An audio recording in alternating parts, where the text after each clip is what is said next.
In Gotham's underworld, there's a story they tell in lockup. The Riddler once calculated 73 scenarios to trap Batman in a flooding warehouse.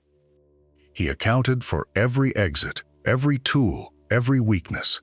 Batman walked out in under 90 seconds with something Nigma hadn't seen in 12 years of planning.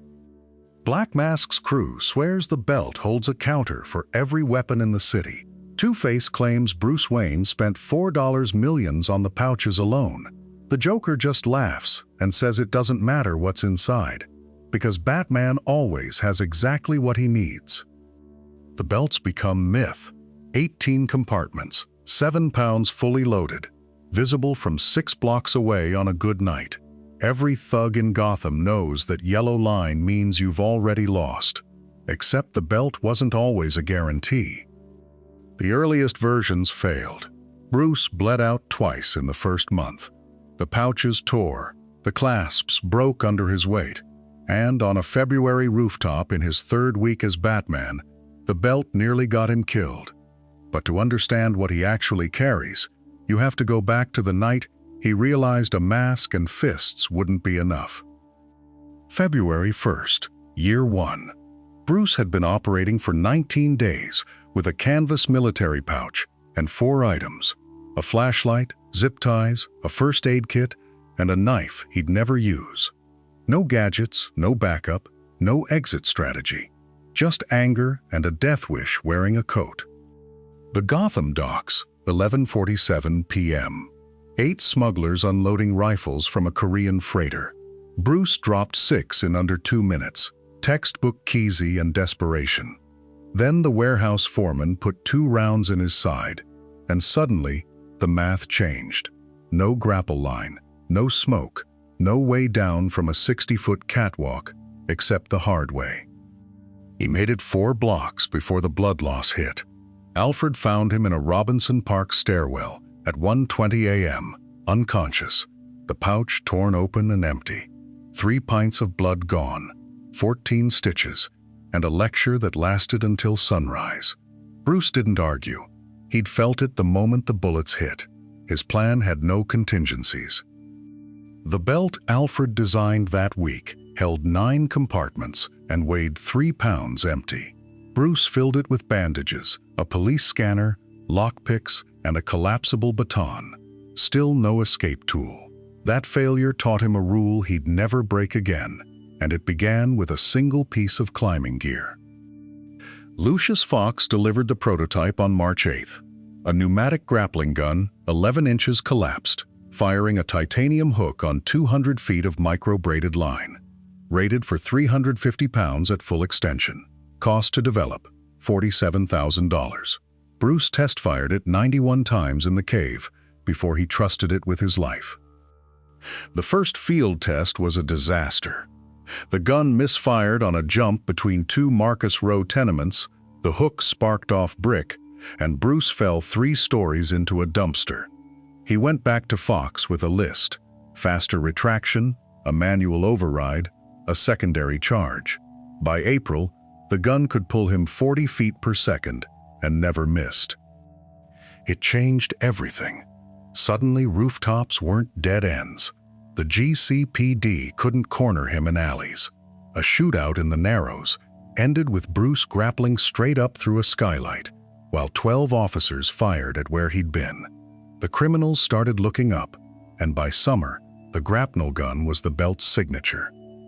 Fox upgraded it 6 times in year 1 alone. Quieter motor, hardened casing, a 3rd firing mode for horizontal swings. The belt's center pouch was built around it. Every other tool had to justify its weight against that gun, because vertical escape meant survival. But mobility was only half the problem. Gotham's criminals were armed, and Bruce was still bleeding. The smoke pellets came first. Small spheres, each one a mix of potassium chlorate and lactose that ignited on impact, flooding 20 square feet in 3 seconds. The chemistry was Victorian, borrowed from stage magicians, but the casing was modern, made of hardened polymer that could survive a 40-foot drop without shattering in the pouch. The flashbangs were louder, 170 decibels. enough to rupture an eardrum if you're within 5 feet, and 7 million candela, roughly the brightness of staring into a car's high beams from 6 inches away. Bruce lined the belt's right side with them, 4 smoke pellets on the left, because his right hand was faster, and panic makes people look towards sound. Every encounter became theater. The smoke wasn't cover, it was misdirection. Criminals would fire into the cloud, wasting ammunition, while Bruce circled to the flank or dropped through a skylight they'd forgotten existed. The flashbang bought 8 seconds of disorientation, long enough to disarm 3 men or vanish entirely. Gotham's underworld started calling him a ghost within 6 months. Not because he was fast, but because he understood that fear lives in the gap between seeing something and understanding it. A shadow moves. Smoke fills the room. You hear breathing behind you, but when you turn, there's nothing. By the time your vision clears, you're already on the ground. What comes next is the part that still doesn't make sense. A weapon he carries, but refuses to use. The batarang weighs 4.7 ounces. It's a throwing star, bent into a bat silhouette, edges sharpened to 22 degrees, balanced so perfectly that it rotates exactly 3 times over 30 feet. The standard version is molded graphite with a tungsten core, capable of punching through a car door, but won't kill you if it hits your shoulder. Bruce carries 8 in the belt's forward compartments, within a half-second draw. Then there are the variants. The explosive batarang holds 12 grams of C4, enough to blow a lock or crack a concrete wall. The electric version delivers 50,000 volts on contact, stopping a man's nervous system without stopping his heart. The tracker batarang embeds a GPS chip that broadcasts for 72 hours. By 2015, Batman had 30 documented variations, each one solving a problem he'd encountered exactly once and refused to face unprepared again. The aerodynamics are absurd. A batarang can ricochet off 3 surfaces and still hit a target 40 feet away, because Bruce spent 9 months learning how to calculate angles in real time. It's not a weapon, it's geometry made violent. Thrown correctly, it sounds like a blade cutting air, a high-pitched whistle that announces him before he arrives. That whistle became his signature. Criminals in Gotham heard it and dropped their guns before the batarang even landed, because the sound meant he was already 10 feet closer than you thought. It's the weapon that defines him more than his fists, more than the car, more than the cave. A sharp crescent of metal that says, "I'm here, and you've already lost." But here's the detail everyone overlooks. He doesn't carry them to hurt people. The batarang hits the wall 6 inches from a gunman's head, and the gunman flinches. That flinch is the point. It buys Batman 1.2 seconds to close the distance, or it makes the gunman turn toward the sound and away from the hostage. The weapon isn't the metal, it's the decision it forces. Every throw is a psychological equation. Where does his attention go when something sharp flies past his face? In a 2011 incident in the Bowery, Batman disarmed 7 men without touching any of them.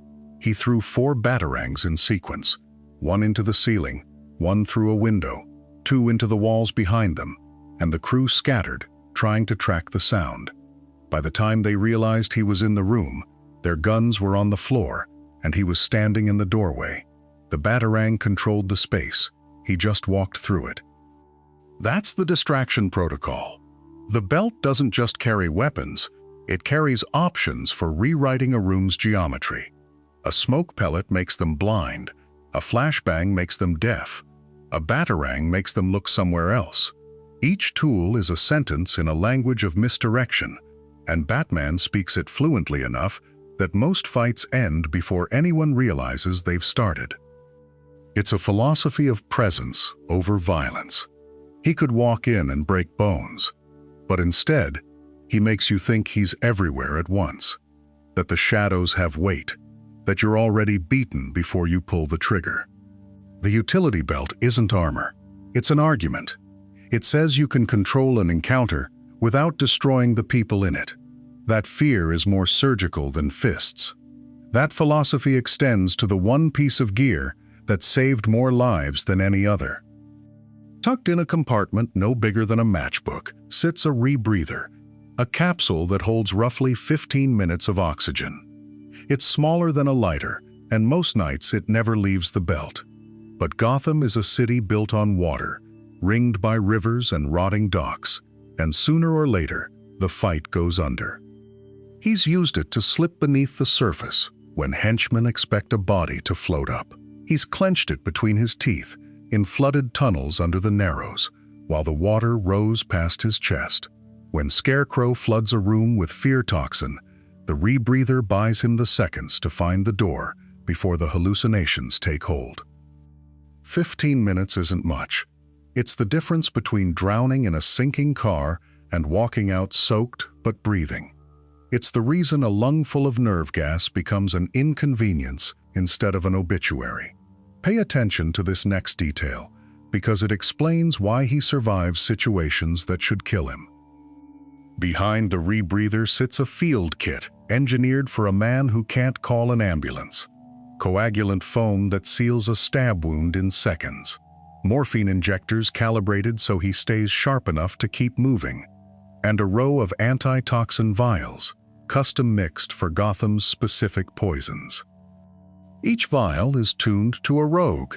One for Ivy's spores, one for Joker's venom, one for the fear gas that Crane keeps reformulating so the old cures stop working. He treats himself mid-mission because there's no one else. A broken city doesn't pause while its protector bleeds out in an alley. So he learns to stitch a wound with one hand while watching the door with the other, to talk steady through a fractured rib, to keep the tremor out of his voice on the radio. The belt makes him a field surgeon on his own body, but medical supplies only matter if he's conscious, which brings us to the device he refuses to operate without. Inside the cowl, a heads-up display maps the world in cold overlays. It links directly to the belt, so every compartment reports back. Batarang counts, remaining charges, how many rounds are left in the grapnel line. He glances left and reads his own inventory without breaking stride. The lenses do more than count. Thermal picks out bodies through drywall. Environmental sensors flag airborne toxins before he breathes them, cross-referencing the readout against those antitoxin vials to tell him which one to reach for. Threat assessment tags the armed man in a crowd of 12, then marks the two behind him he hasn't seen yet. It turns a bag of tricks into a single tactical system, the belt and the cowl talking in real time. It also means he's never truly alone in the dark, just wired into a machine that sees what he can't. That system became essential the night he faced a villain who could hear every breath he took. Victor Zsasz could hear a heartbeat from 30 feet away. He'd learned to hunt by pulse, by the small wet sounds people make when they're trying not to breathe. So Batman added white noise generators to the belt, micro-emitters the size of a coin that broadcast a low hum across frequencies superhuman ears can't filter out. They're not loud. You wouldn't notice them in a room. But to someone listening for the shuffle of boot leather or the click of a grapnel lock, they turn the world into static. Zsasz walked right past him in the Bowery that night, knife out, hunting, and never knew Batman was 9 feet above his head. The dampeners work the other way too. They can isolate his own sounds, muffle the servos in his boots, smooth out the friction of Kevlar when he moves. It's not invisibility, it's erasure. He becomes the only silence in a city that never stops humming. The system syncs with the cowl's audio filters, letting him hear police bands while projecting a dead zone around himself. It means he can work a crime scene while dispatch is still calling it in, cataloging evidence before GCPD arrives. But here's the piece of gear that most people don't know exists, and it's the one he uses every single night. 23 titanium lockpicks in a case the size of a credit card, each one machined to a tolerance of 0.02 millimeters tension wrenches, hooks, rakes, a bump key blank, a ceramic bypass shim that won't trip metal detectors. He's carried them since year one, the same set, and there's not a lock in Gotham they haven't opened. Most people think he kicks doors down. He doesn't. He picks the lock, photographs the scene, replaces what he moved, and leaves through the window. The GCPD finds the evidence 3 hours later and thinks they did the work themselves. It's not about taking credit. It's about making sure the case holds up in court, the chain of custody clean, the warrant valid. The Picks opened the safe in Carmine Falcone's office in 2001, pulled the Joker's medical records from Arkham's archive room in 2003, unlocked the evidence locker the night Harvey Dent's files went missing. Every one of those doors had a security system. None of them saw him coming. He's as much detective as vigilante, because the belt doesn't just hold weapons, it holds access. The ability to walk into any building in Gotham and find what was hidden. And one night, those Picks opened a door in the financial district that led to a conspiracy older than the city itself. Those tools led him to the discovery that changed what the belt needed to carry forever. The Court of Owls had been watching Gotham for 200 years. They owned the banks, the construction firms, the zoning board. Their assassins, the Talons, were undead, trained, and hidden in every neighborhood. And when Batman found their nest beneath the financial district, he realized his belt was built for street crime, not a shadow government that had already infiltrated Wayne Enterprises. He added anti-tracking foam that night, a gel that jams RFID and GPS, because the court had been tagging him for weeks and he hadn't noticed. New encrypted comms that cycled frequencies every 4 seconds, because they'd been listening to his police band chatter and predicting his patrol routes. A thermite charge for destroying hard drives, because leaving evidence behind wasn't an option anymore. The Talon countermeasures came later. Cryocapsules that could drop their core temp 40 degrees in 8 seconds, because cold is the only thing that stops them from regenerating. A UV strobe that disrupts their motor cortex. Leftover tech from a fight with Man-Bat that suddenly had a new application. The belt got heavier. The pouches got smaller. Every cubic inch now had to justify itself. The court forced him to accept that Gotham's infrastructure was hostile, that the building plans filed with the city didn't match what was actually built, that the surveillance grid he'd been using was feeding data to someone else, that his safe houses might not be safe. The belt became a closed system that night, air-gapped from every network, because the enemy wasn't just on the streets anymore, it was in the walls. What comes next is the weapon everyone thinks he carries, but almost never does. There's no gun, there never has been, and if you understand why, you understand everything else about what he carries. On the night his parents died in Crime Alley, it was a gun that created the Batman, and it's the absence of that gun that defines every choice he's made since. The vow wasn't just about not killing, it was about never using the weapon that made him.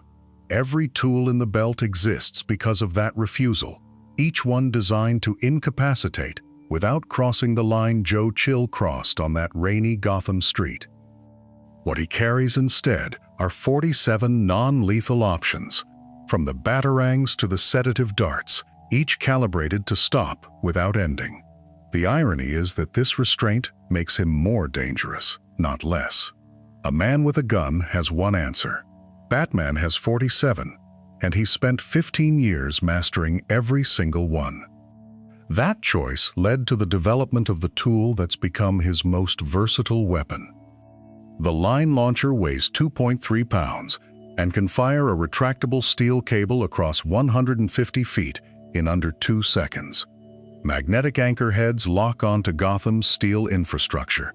The cable rated for 1,200 pounds of tensile load, and the motorized pulley system can zip him across intersections at 35 miles per hour. Where the grapnel gun pulls him up, the line launcher pulls him across. It's the difference between vertical escape and horizontal pursuit, between scaling a building and crossing 6 lanes of traffic without ever touching asphalt. He's used it to chase Riddler across rooftops in the Narrows, to intercept Penguin's convoy on the Trigate Bridge, to cross the gap between Amusement Mile and the Old Steel District when every ground route was compromised. The cable retracts at variable speeds, which means he can rappel down or ride the line taut. In 2019, he modified the anchor heads to pierce concrete after a pursuit through Robinson Park, where steel anchors had nothing to grip. The launcher extends his 3-dimensional movement beyond what the grapnel alone can do, turning Gotham's skyline into a web he can traverse without ever descending to street level. But mobility means nothing if he can't see where he's going, which is why the next item is always within reach. The night vision lenses sit in a sealed compartment, 3 modes built into polymer optics the size of contact lenses. Light amplification for standard low-light work, thermal imaging for tracking body heat through walls, and infrared for seeing in absolute zero-lux conditions where not even starlight penetrates. They integrate directly with the cowl's HUD, overlaying tactical data onto whatever spectrum he's viewing. In the Gotham sewer system, where sections run 40 feet below street level with no ambient light, the lenses are the only reason he can navigate. Against enemies like Scarecrow, who uses darkness as a weapon, or the Talons, who were bred to hunt in shadow, the lenses turn their advantage into his. He's tracked Poison Ivy through the botanical gardens at 3 a.m., using thermal signatures of her pheromone-heated skin.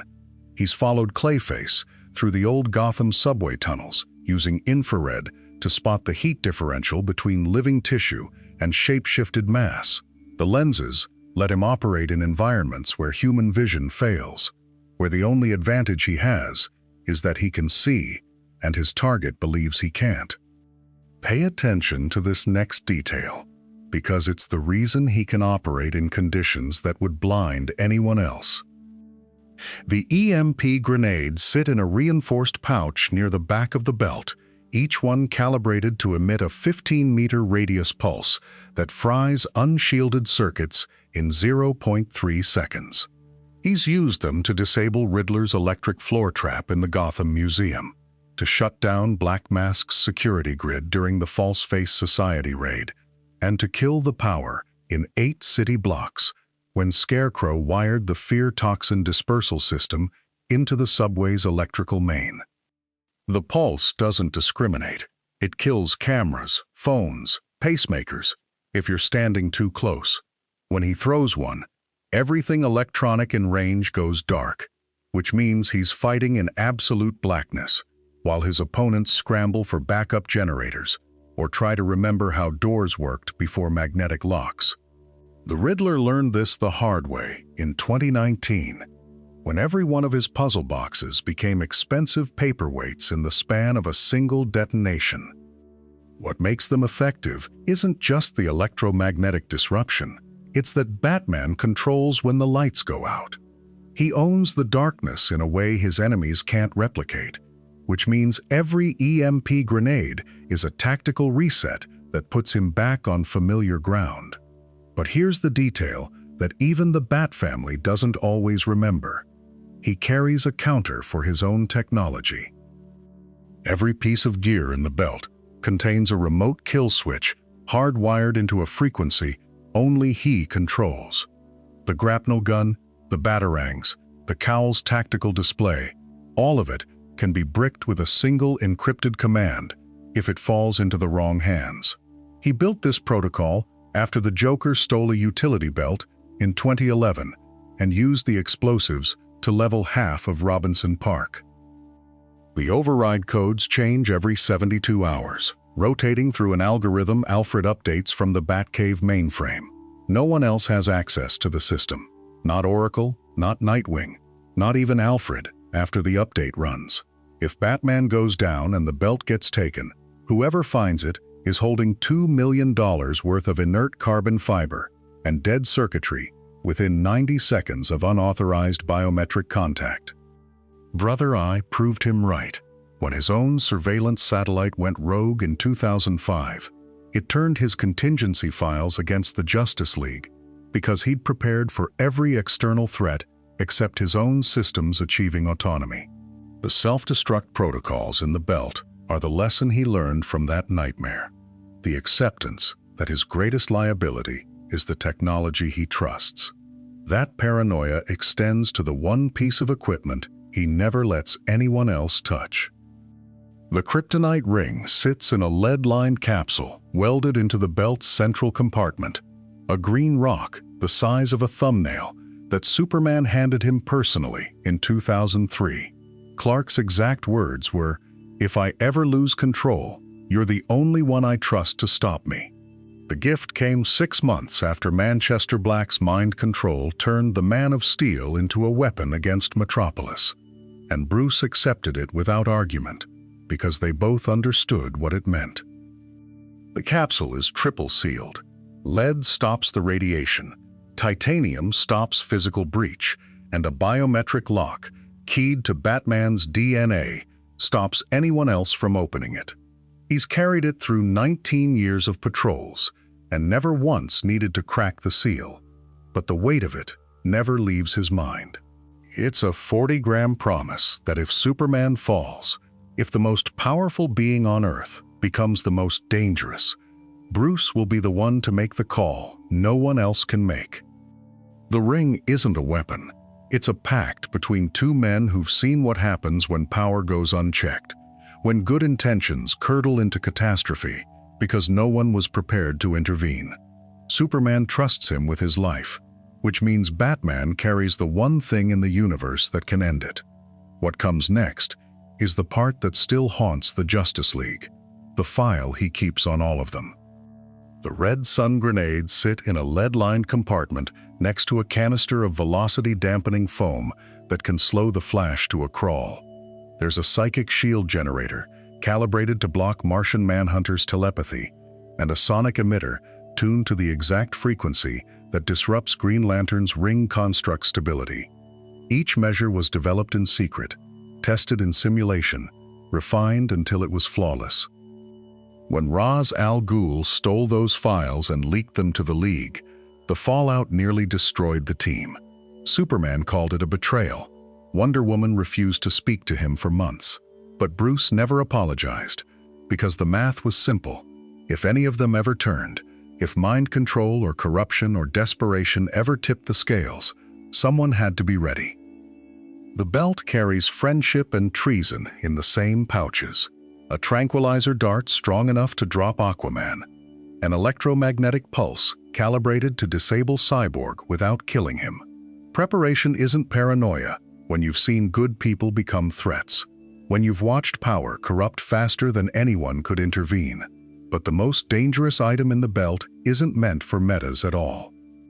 The fear toxin antidote updates every 3 weeks, because Jonathan Crane never stops evolving the formula. Bruce synthesizes each new version in the Batcave the moment he secures a sample, usually scraped from a crime scene or extracted from a victim's bloodstream. The current iteration is batch 247, a pale blue serum that counteracts Crane's shift to aerosolized tryptamine derivatives. He's used it 11 times in the last 2 years. Twice it saved his sanity mid-fight when Scarecrow ambushed him with a variant that turned his parents' death into a waking hallucination. The preparation goes beyond chemistry, though. Before every patrol, he spends 90 seconds visualizing his worst fear, letting it wash over him so the toxin finds a mind already braced for the nightmare. It's psychological armor layered under chemical defense. The antidote buys him 6 minutes of clarity, maybe 8 if he's lucky. But those minutes are worthless if panic takes him before the serum kicks in. So he trains himself to breathe through visions of Robin's broken body, of Gotham burning while he's powerless to stop it, of becoming the thing he hunts. That antidote is only one, of 17 toxin counters he carries at any given time. The Joker venom antidote is a thick yellow gel that smells faintly of almonds, stored next to a pheromone blocker that neutralizes Poison Ivy's chemical seduction. There's a tranquilizer strong enough to drop Killer Croc mid-rampage, calibrated to his reptilian metabolism. A nasal filter blocks Mad Hatter's airborne hypnotics. An adrenaline booster counters Mr. Freeze's hypothermic grenades. The belt has become a mobile pharmacy, each vial and injector tailored to a specific rogue. Clayface requires a desiccant compound that hardens his mud-like body. Scarface needs a deprogramming agent that breaks Wesker's dissociative episode. Even Riddler has a counter, a mild sedative that slows his racing thoughts enough to make him sloppy. Bruce updates the inventory after every encounter, logging new toxins, adjusting dosages, preparing for mutations he hasn't seen yet. It's Gotham distilled into chemistry. Every nightmare the city produces, answered with a countermeasure. 23 distinct compounds, some stable for months, others degrading in days and requiring constant replacement. The belt weighs 4.7 kilograms heavier because of it, but that weight represents every time he's walked into Arkham and walked back out alive. But here's the piece of gear that everyone missed at the time. A simple tracer that would change everything. The tracers come in 3 forms. Adhesive microdots, 2 millimeters across, that stick to fabric and read through concrete up to 800 meters. Injectable chips, smaller than a grain of rice, that broadcast for 72 hours before the body absorbs them. And a long-range receiver built into the cowl that triangulates signals across Gotham's 840 square kilometers. He's been planting them since year 2. On Penguin's umbrella handle in 2009, in the lining of Riddler's coat after a rooftop chase, pressed into the sole of a Falcone lieutenant's shoe during an interrogation. By 2015, the network had mapped 340 safe houses, 89 smuggling routes, and 14 black market doctors across the Narrows and East End. The Red Hood case broke because of a tracer stuck to a shipping crate in Crime Alley. Batman followed it to a warehouse in Burnley, then to a secondary location in Otisburg, then finally to the chemical plant where Jason had been hiding for 6 months. 3 jumps across the city in one night, all because of a dot the size of a match head. That network revealed something about the belt itself that even Bruce hadn't fully understood. 18.1 kilograms of gear distributed across 23 pouches, and he moves like he's wearing nothing. The engineering problem isn't the weight, it's the balance. Every pouch sits at a specific point on the belt, so the load centers on his hips and lower back, not his shoulders or spine. Grapnel on the right rear, batarangs front left, rebreather front right, all positioned for draw speed under 0.4 seconds. The belt itself uses a magnetic quick-release system, 4 connection points that hold 680 kilograms of tensile strength, but detach instantly if he pulls the hidden tab on the buckle. He's dropped the entire rig mid-fight 11 times to gain speed or slip through a gap, then retrieved it later. The pouches lock with neodymium magnets, rated to N52, strong enough that nothing falls out during a 12-story fall, but weak enough to rip free if snagged. Lucius ran the stress tests in 2011 after a chase across the Gotham rooftops left Bruce with a hairline fracture in his L4 vertebra. The new design redistributed 34% of the load to his obliques and glutes, turning the belt into a weight-bearing harness instead of dead cargo. 6 months of wear testing proved it.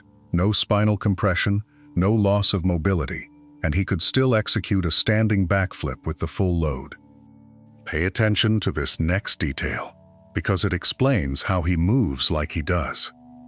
The cape weighs 2.3 kilograms and connects to the belt at 4 anchor points, 2 on each hip. Memory fiber woven through the lining snaps the cape back into shape after every deployment, and the release mechanism lets him detach it in 0.2 seconds if it gets grabbed or caught. He's left the cape behind 47 times in 14 years, almost always during indoor fights where the fabric became a liability. But when it's attached, the cape does more than look intimidating. The belt anchors it low enough that he can snap it open into a gliding surface with a 4.6-meter wingspan. The fabric is a Kevlar Nomex weave that catches air like a parachute but sheds bullets like armor. He's glided 340 meters off the Wayne Tower roof, absorbed shotgun blasts in a Bowery alley, and used it as a bludgeon to disarm 3 gunmen in a single sweep. The Joker threw him off a building in 2013. 19 stories, straight drop, no grapnel line.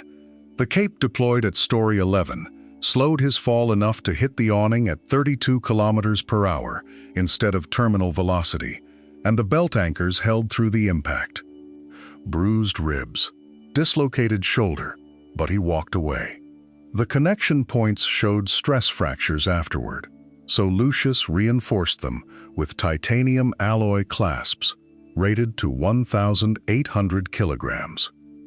But the cape is only half of the costume system, and the rest relies on one hidden feature. Every pouch on the belt closes with a magnetic seal calibrated to 14 Gauss, strong enough to hold through a 30-foot fall, but weak enough to release in 0.2 seconds when Batman's glove makes contact. The system isn't commercial tech. Wayne Enterprises filed the patent in 2007 under a shell company, buried it in a portfolio of 200 industrial applications, and never licensed it to anyone. The magnets are neodymium alloy, coated in a proprietary resin that dampens sound. When a pouch opens, the decibel reading at 3 feet is 18 dB, quieter than breathing.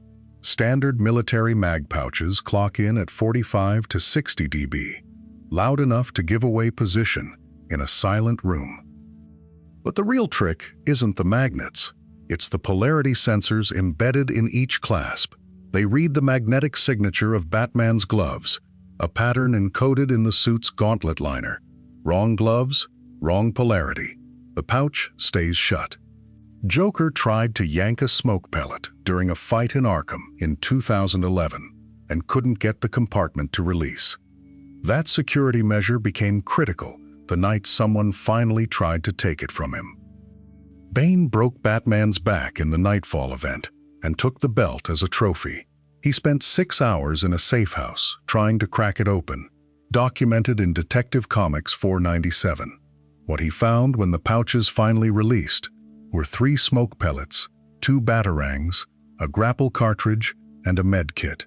No explosives, no cutting torch, no kryptonite. Batman had stripped 11 pouches that morning before patrol. He'd logged a threat assessment the night before, Bane's known MO, the probability of close-quarters capture sitting at 62%. The decoy loadout was deliberate.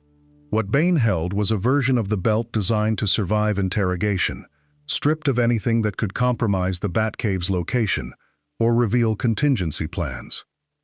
The pouches Bane opened were the ones with standard polarity magnets, the ones any glove could trigger. The 4 compartments along the back right quadrant never released, their contents still classified in Wayne's personal logs.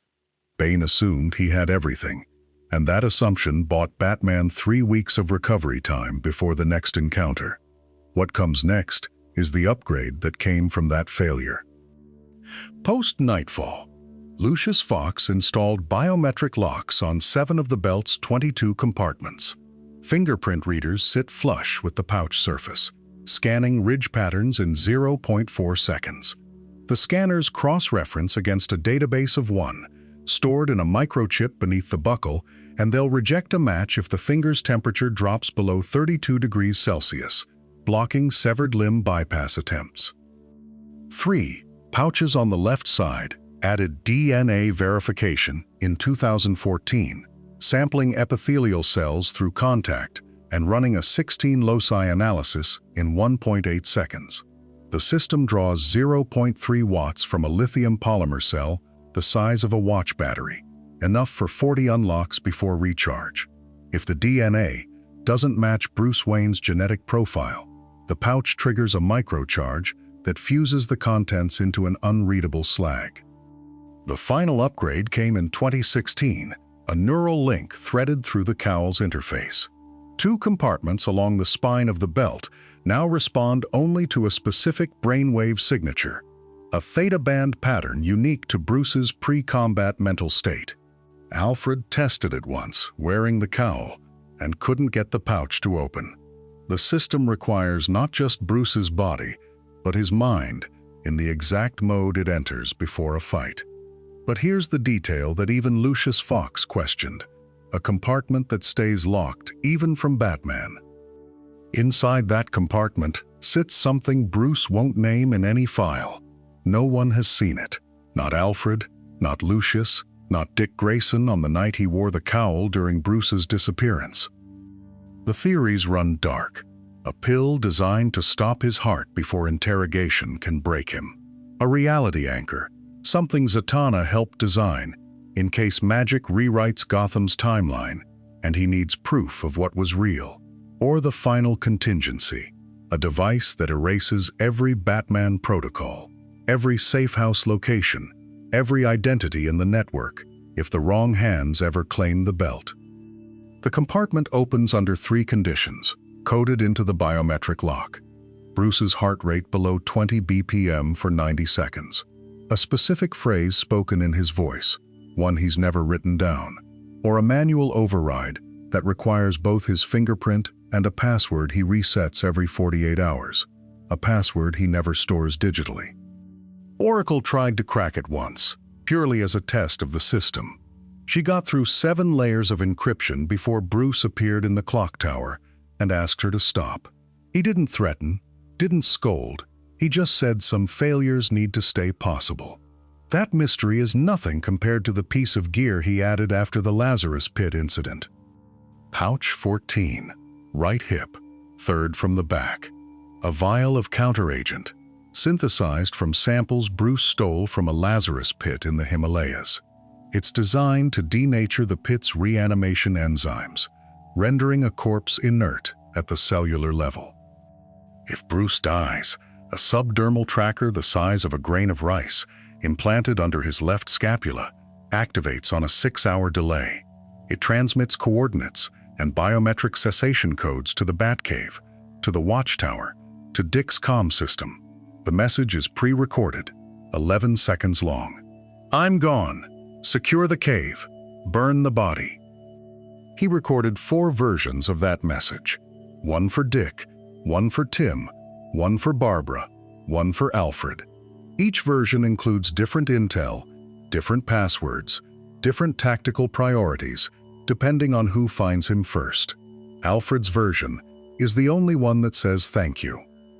The anti-Lazarus vial updates every 90 days because the pit's chemistry shifts, adapts, evolves like a living thing. Bruce has died twice in ways the family knows about, 4 times in ways they don't. The tracker never fired. He made it back before the delay expired, dragging himself to a safe house, sewing his own chest closed, resetting the clock. Pay attention to this next detail, because it reveals what he actually fears most. There's a frequency that doesn't route through the Batcave, 7.823 megahertz, encrypted on a rolling cipher only 6 people can decode. It's the Robin beacon, a distress call Bruce added to the belt after Jason's death, after he realized isolation kills faster than any toxin. The beacon triggers on 2 conditions: manual activation, a button he's pressed 9 times in 14 years, or automatic broadcast, if his heart stops for 30 seconds and the suit's diagnostic detects no respirations. It sends coordinates, threat assessment from his cowl's last visual scan, and a priority code that tells the receiver whether to come in fast or quiet. Dick has received it 4 times. Once in Bloodhaven, when Blockbuster's men cornered Bruce in the Narrows. Once during a scarecrow attack that put Bruce in respiratory arrest for 40 seconds. Once during the Nightfall collapse, and once on a rooftop in Old Gotham, when Bruce's leg shattered and he couldn't move before sunrise. Tim got it twice, Barbara once, Damien never, though Bruce updated the list to include him 3 weeks after he arrived. The signal doesn't ask for help. It just transmits location and status, a factual report with no editorial. But everyone who's received it says the same thing, that hearing it feels like a door opening in a building you thought was sealed. He built a network that closes the distance between alone and accompanied in under 90 seconds. But that signal is just one part of a communication system most people never see. The communicator itself is a 2-inch quantum-encrypted module wedged behind the left hip pouch. Oracle's direct line sits on channel 1, hardwired through a Gotham satellite that doesn't officially exist. Channel 2 routes to the watchtower, patched through a Justice League relay that bounces the signal across 17 nodes before it reaches Batman's actual location. The GCPD backdoor runs on channel 7, a frequency Commissioner Gordon's radio techs installed without telling the mayor's office. It lets Batman hear dispatch chatter in real time, 4 to 9 seconds before patrol cars get the call. He's used it to arrive at 312 crime scenes before uniforms even left the precinct parking lot. The encryption updates every 90 seconds, rewriting its own algorithm based on Gotham's atmospheric interference patterns. No one's cracked it. Not the NSA, not Lex Luthor's best contractor teams, not even Amanda Waller when she seized the belt for 72 hours in 2019. He becomes a ghost node in a network that spans rooftops, underground bunkers, and orbiting space stations. That network almost failed the night someone hacked every device he carried. Edward Nygma spent 11 months writing malware specifically for Wayne Tech firmware.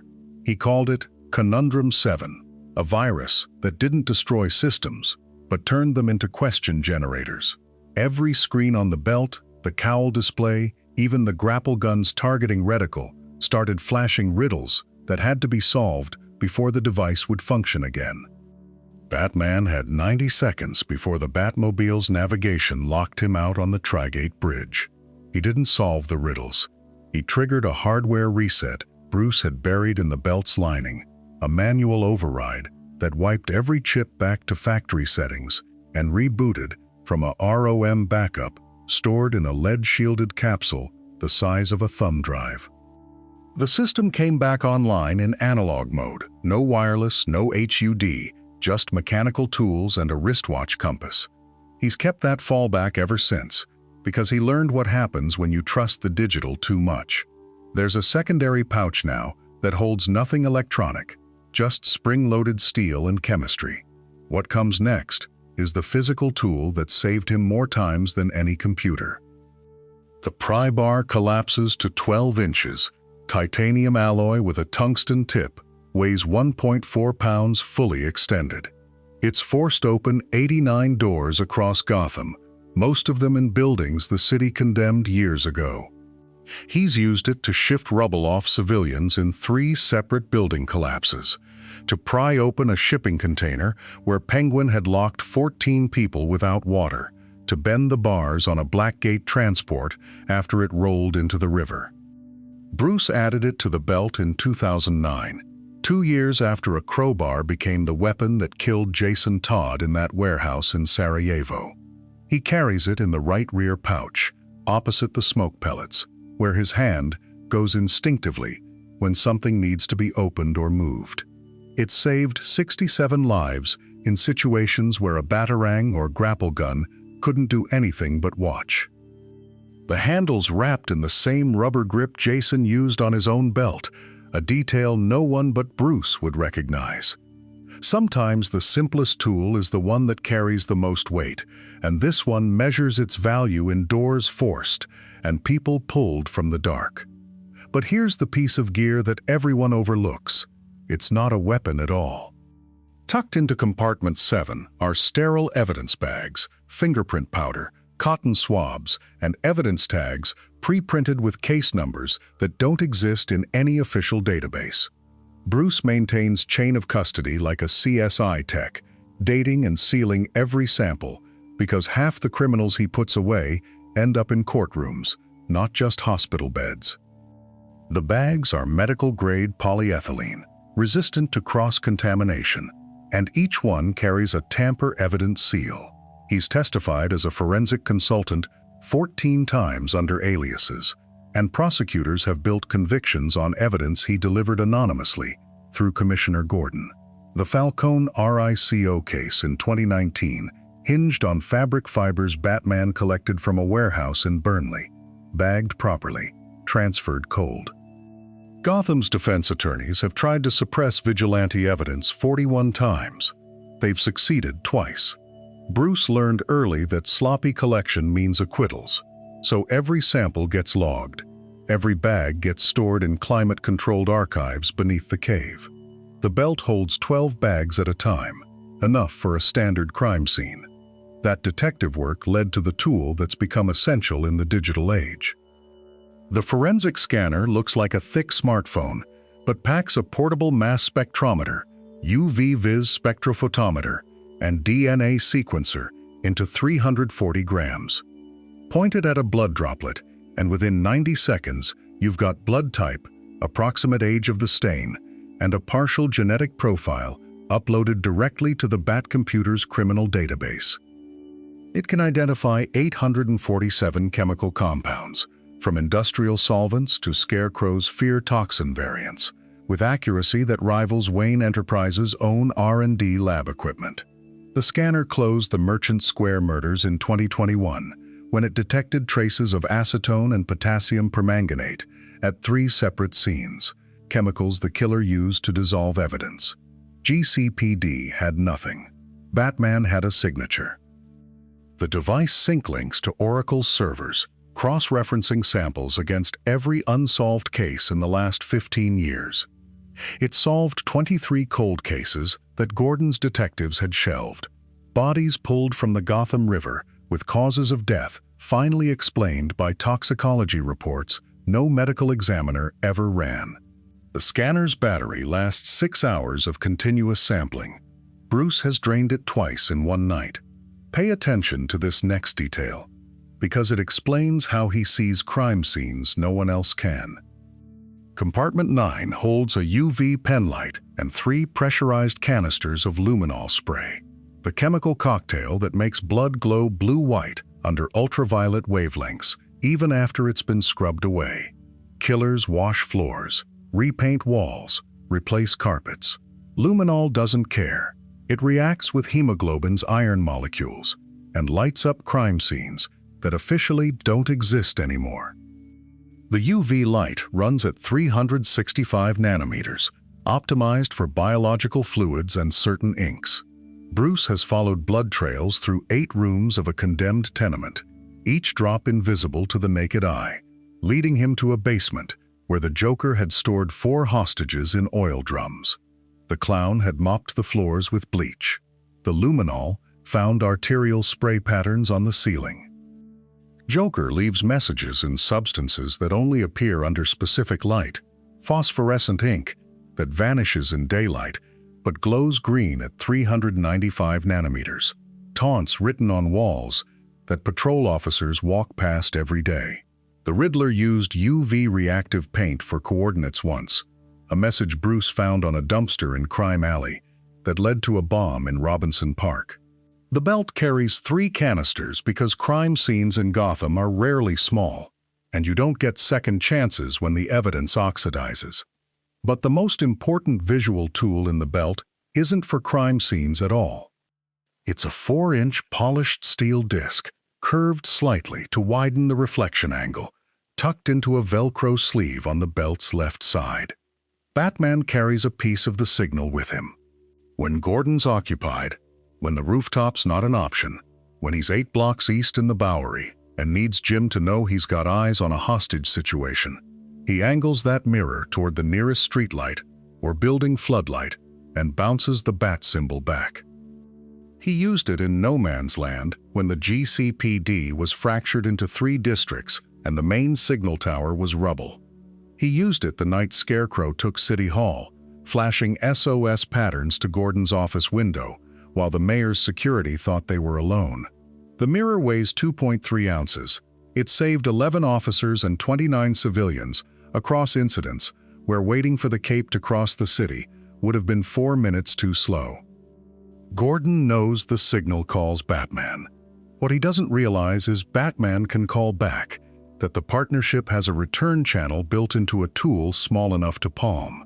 The Bat's not just answering Gotham's cry anymore. He's asking the one man he trusts to watch his back. That partnership relies on a piece of technology Gordon doesn't even know Batman carries. Right next to the mirror sits a scanner, no bigger than a garage door opener. Matte black casing, 3 toggle switches on the side. It pulls every encrypted GCPD dispatch channel, every patrol callout, every detective's radio check. Batman hears the 911 calls before the squad cars leave the garage. He hears Gordon redirect units away from a mob payoff. He hears Officer Montoya request backup in the Narrows 90 seconds before her partner gets shot. The scanner cycled through 31 channels as of 2024, including internal affairs and the commissioner's private line. Legally, it's a felony under Gotham wiretap statutes, federal communications law, and the Patriot Act's law enforcement carve-outs. Bruce didn't ask permission.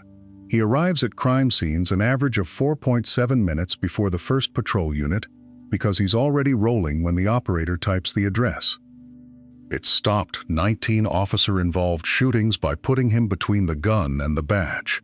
It's also how he knew Detective Flass was selling evidence 8 months before Gordon had proof, how he tracked Bullock's gambling debts, how he heard Gordon's daughter call in sick the morning after Joker sent her that postcard. He tells himself it's necessity. He tells himself Gotham's corruption justifies the intrusion. What comes next is the part that still doesn't make sense.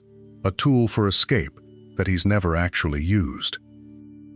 There's a parachute in the belt, full canopy, ram air design, 187 square feet of ripstop nylon compressed into a 6x4-inch pack using vacuum seal and a CO2 cartridge for deployment. Pull the cord, 1.2 seconds to full inflation, rated for drops from 400 feet at terminal velocity. It's been in the belt since 2009. He's fallen from the Gotham Merchants Bank Tower, 52 stories. He's been thrown off the Westward Bridge, 190 feet to the river. He's taken a tumble from a Wayne Enterprises construction crane, 38 floors up, cape shredded by gunfire. He used the grapnel every time, or the memory cloth in the cape caught enough air, or he hit an awning, a fire escape, a garbage truck that shouldn't have been there but was. The parachute sits in compartment 9, next to smoke pellets that get rotated every mission and a backup rebreather he's deployed 61 times. Bruce repacks the chute every 3 months per manufacturer spec, checks the stitching, tests the cartridge pressure. It's never left the pouch in live deployment. Maybe it's superstition, the idea that packing a failsafe amidst the cape and grapnel might not be enough. Maybe it's timing. 2.4 seconds to pull, orient, and deploy is 2.4 seconds he's usually using to grab a ledge or redirect mid-fall. Or maybe he just refuses to fall like anyone else would. Refuses the admission that even Batman might need a normal person backup plan. But here's the detail that even Alfred questioned, a medical device that crosses every ethical line Bruce ever drew. The auto-injector sits in a reinforced capsule near his right hip, spring-loaded, calibrated to deliver 0.3 milligrams of epinephrine, or a combat stimulant cocktail Lucius designed, and Alfred begged him never to use. Bruce has triggered it 14 times in 9 years, twice in the same night. It bought him 90 seconds against Bane, when 3 ribs were already broken. It kept his heart beating after Scarecrow's fear toxin should have stopped it in an Arkham corridor in 2019. The chemical push works, floods his system with enough adrenaline to override pain receptors, enough dopamine to sharpen focus past the edge where most brains shut down. Alfred called it a Russian roulette syringe. The risk isn't just addiction, Though that's real enough. It's the cardiac load, the way each injection stresses a heart that's already operating at the human ceiling. Bruce keeps the injector because he's calculated that dying in the field is less unacceptable than failing to stop what's in front of him. That's not strategy. That's pathology in a belt pouch. That chemical enhancement is nothing compared to the psychological tool he added after Arkham Asylum. Compartment 27 holds an audio playback device the size of a thumb drive. The file on it is 43 seconds long. It's the Joker laughing, recorded during an interrogation in 2017, cleaned and looped by Oracle before Bruce ever asked her to. He's played it back in 11 separate interrogations, not to criminals who know the Joker, that would be expected, to the ones who don't, the mid-level enforcers and informants who've only heard rumors. He'll ask a question, let the silence stretch, then trigger the laugh from a speaker somewhere in the room they can't see. The effect is immediate. Something in that sound, the way it rises and fractures, bypasses rational thought and hits the brainstem. Grown men have started talking in under 20 seconds, not because they know what the laugh means, but because some animal part of them recognizes a predator. Batman carrying his greatest enemy's voice as a weapon says something about how completely he's weaponized fear. It says something worse about how much of the Joker he's willing to carry inside himself. Pay attention to this next detail, because it reveals the darkest corner of the utility belt's purpose. Stress position cuffs, a sensory deprivation hood with a rebreather that limits oxygen to 14% at Batman's discretion. Pressure point gloves with tungsten nodes that can trigger nerve clusters without leaving marks. These aren't standard restraints. They're instruments designed to break resistance while staying 1 inch on the legal side of what Gordon can pretend not to see. Batman has used them 6 times in situations where a life was immediately at stake and the subject wouldn't talk. He's used them twice when the situation was less immediate and he knew it. The hood stays on for an average of 4 minutes before subjects give up information. The psychological effect, the suffocation panic, the sensory void, extracts answers faster than pain ever could. There's no manual for this equipment, no training log. Lucius built the cuffs, but he's never asked how they're used and Bruce has never told him. The line between interrogation and torture isn't a line, it's a gradient. And somewhere on that slope is a version of Bruce Wayne who justifies every step because the city needs him to. The belt enables it. Every pouch, every tool, every compromise he can carry means one more compromise he will carry. But the belt doesn't just carry tools for hurting people. It carries their opposite. Sealed in a waterproof pouch near the front left of the belt, there's a small compartment that holds wrapped hard candies. Butterscotch, usually. Sometimes peppermint. They're not for him. They're for the 8-year-old he pulls out of a closet at 2 a.m. after her parents didn't come home. For the boy who watched his older brother take a bullet on the corner of Park Row.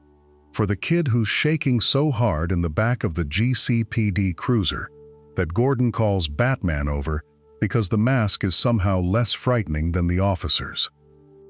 He crouches down, extends one gloved hand with a single wrapped candy visible in the palm, speaks in the voice he reserves for witnesses under 12, the one that's still low but loses the gravel. The child takes it. Sometimes they ask his name. He never lies to them. In 9 years of documented interactions, 47 children have accepted candy from Batman. 31 of them gave usable testimony later. 12 asked to see him again at the precinct. 1, a girl named Mari Delgado, left a thank you drawing on the roof access door where he enters GCPD Central. Gordon framed it in his office. That contradiction defines everything about what he carries, which brings us to the strangest item of all. Vacuum sealed in a reinforced pouch on the rear right sits a folded backup cowl. It's compressed to the size of a deck of cards, weighs 6.3 ounces, and deploys in under 8 seconds if you know the release sequence. The primary cowl has been torn, burned, punctured by Bane's venom injector, half dissolved by Scarecrow's fear toxin mist, and shredded by Croc's claws across 11 major encounters. Twice, the damage exposed enough of Bruce Wayne's jawline that Oracle flagged it as a security event. Both times, he had the spare deployed before the cowl hit the ground. Losing a batarang means fighting at 95% capacity. Losing the grapnel means a 3-block tactical retreat to retrieve the backup. Losing the cowl means the end of Batman. Every analyst who studied the belt's design notes the same thing. The spare mask sits in the most protected pouch, the one hardened against fire, water, and impact. He'll abandon the smoke pellets to save weight. He'll leave the forensic scanner behind on rooftop sprints.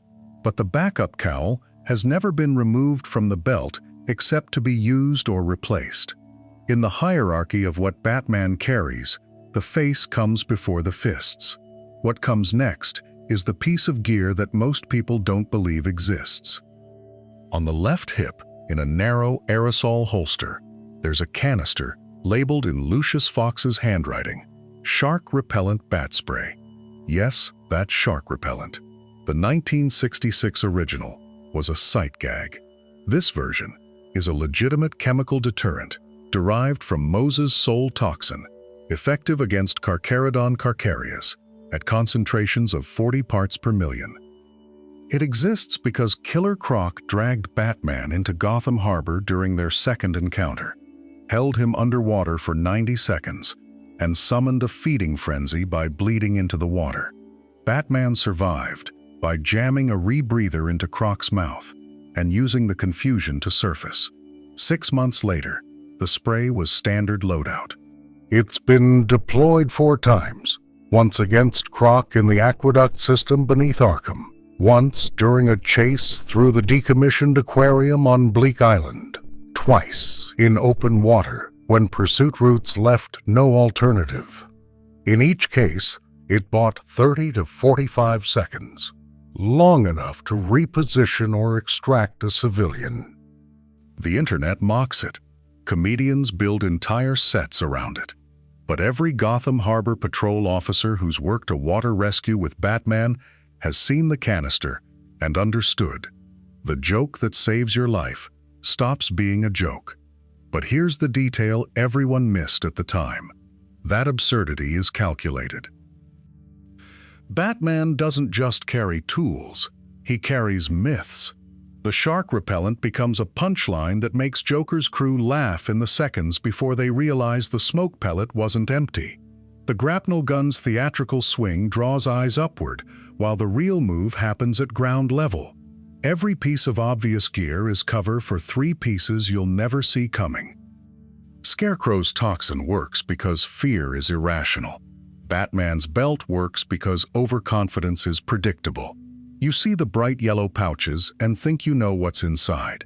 You catalog batarangs and zip ties and discount him as a gadget cop. And while you're busy feeling smarter than the urban legend, he's already won. The League of Assassins keeps dossiers on every hero's loadout.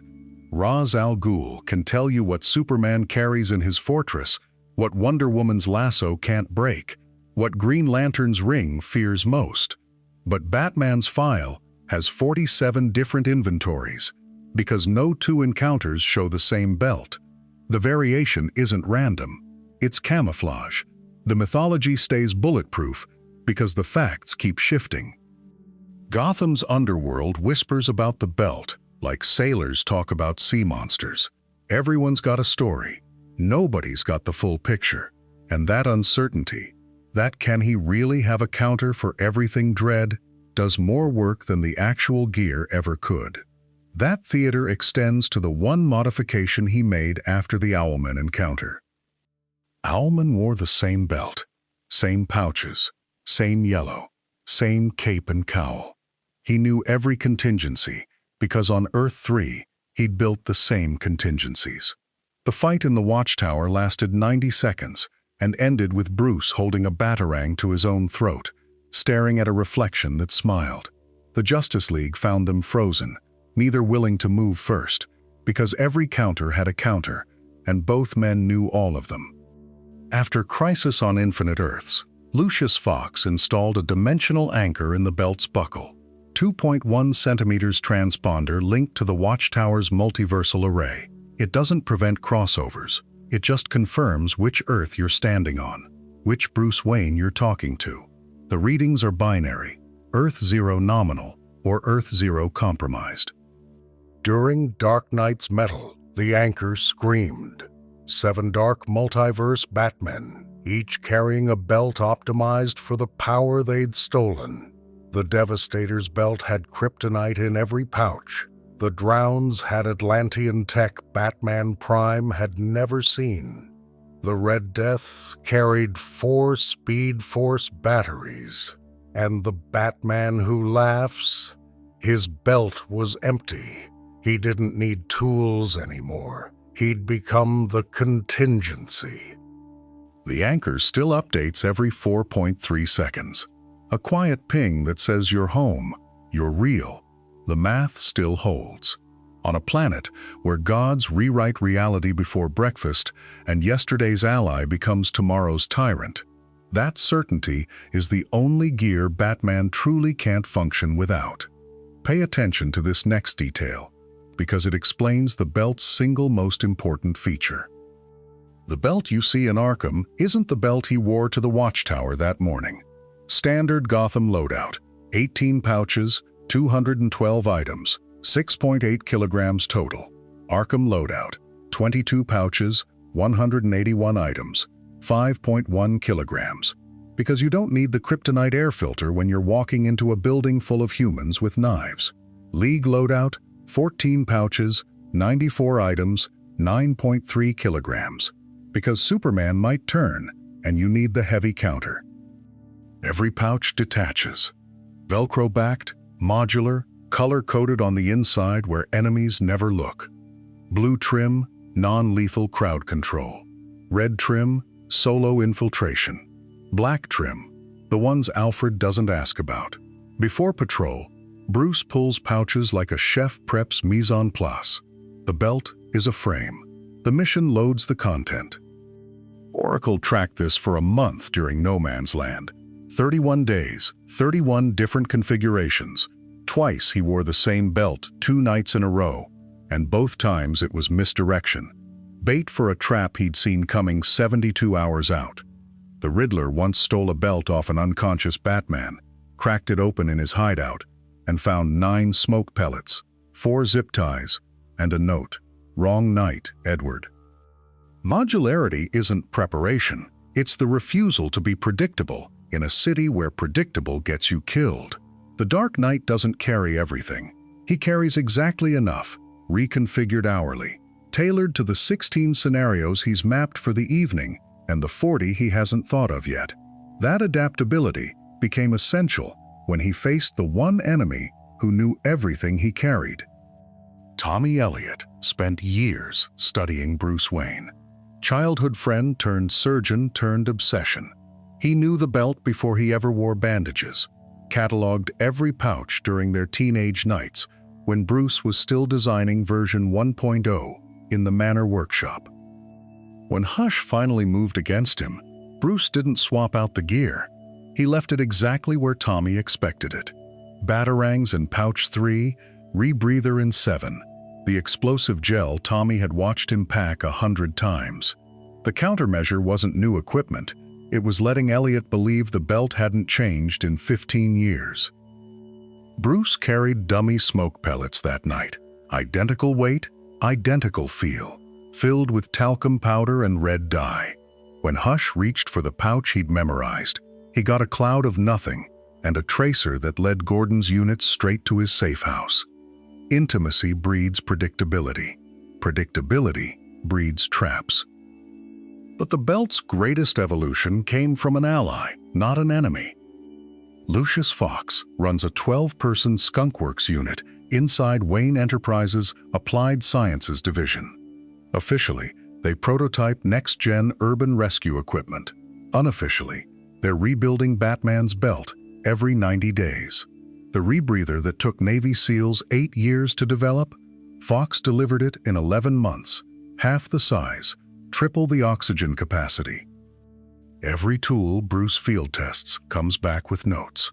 Grapnel gun seized at -12 degrees Fahrenheit, fixed in version 4.7. Explosive gel detonator cracked under 800 pounds of pressure. Reinforced housing, back in the belt by Thursday. The cutting laser that slices through Gotham's old steel beams in 6 seconds? That's 47 prototypes, and a materials breakthrough Fox patented under a Shell subsidiary. Fox doesn't ask what the gear is for. Bruce comes down to applied sciences at 3 a.m., describes a problem in hypotheticals, and Lucius builds the solution in CAD by sunrise. The man who makes the impossible fit in 2 inches of nylon webbing, who turns a belt into a mobile arsenal, who never once put his name on the paperwork. What comes next is the part that still haunts Wayne Enterprises: the budget. A standard utility belt costs $287,000 to fabricate. That's raw materials, custom machining, the proprietary polymers Fox's team synthesizes in Sub-Basement 4. The grapnel gun alone is $41,000 per unit. The cutting laser, $68,000, and it needs recalibration every 3 months. Bruce cycles through 6 belts a year, on average. More if he's fighting Clayface or anyone with acid. Wayne Enterprises' quarterly R&D budget allocates $4.03 million under Urban Mobility Solutions. That line item covers 9 belt upgrades, 14 prototype batarangs, 6 cowl redesigns, and the particle accelerator they built to test the explosives Fox won't talk about in board meetings. The CFO once asked why a holding company needed applied physics. Lucius replied that Gotham's infrastructure requires innovative thinking. No one asked again.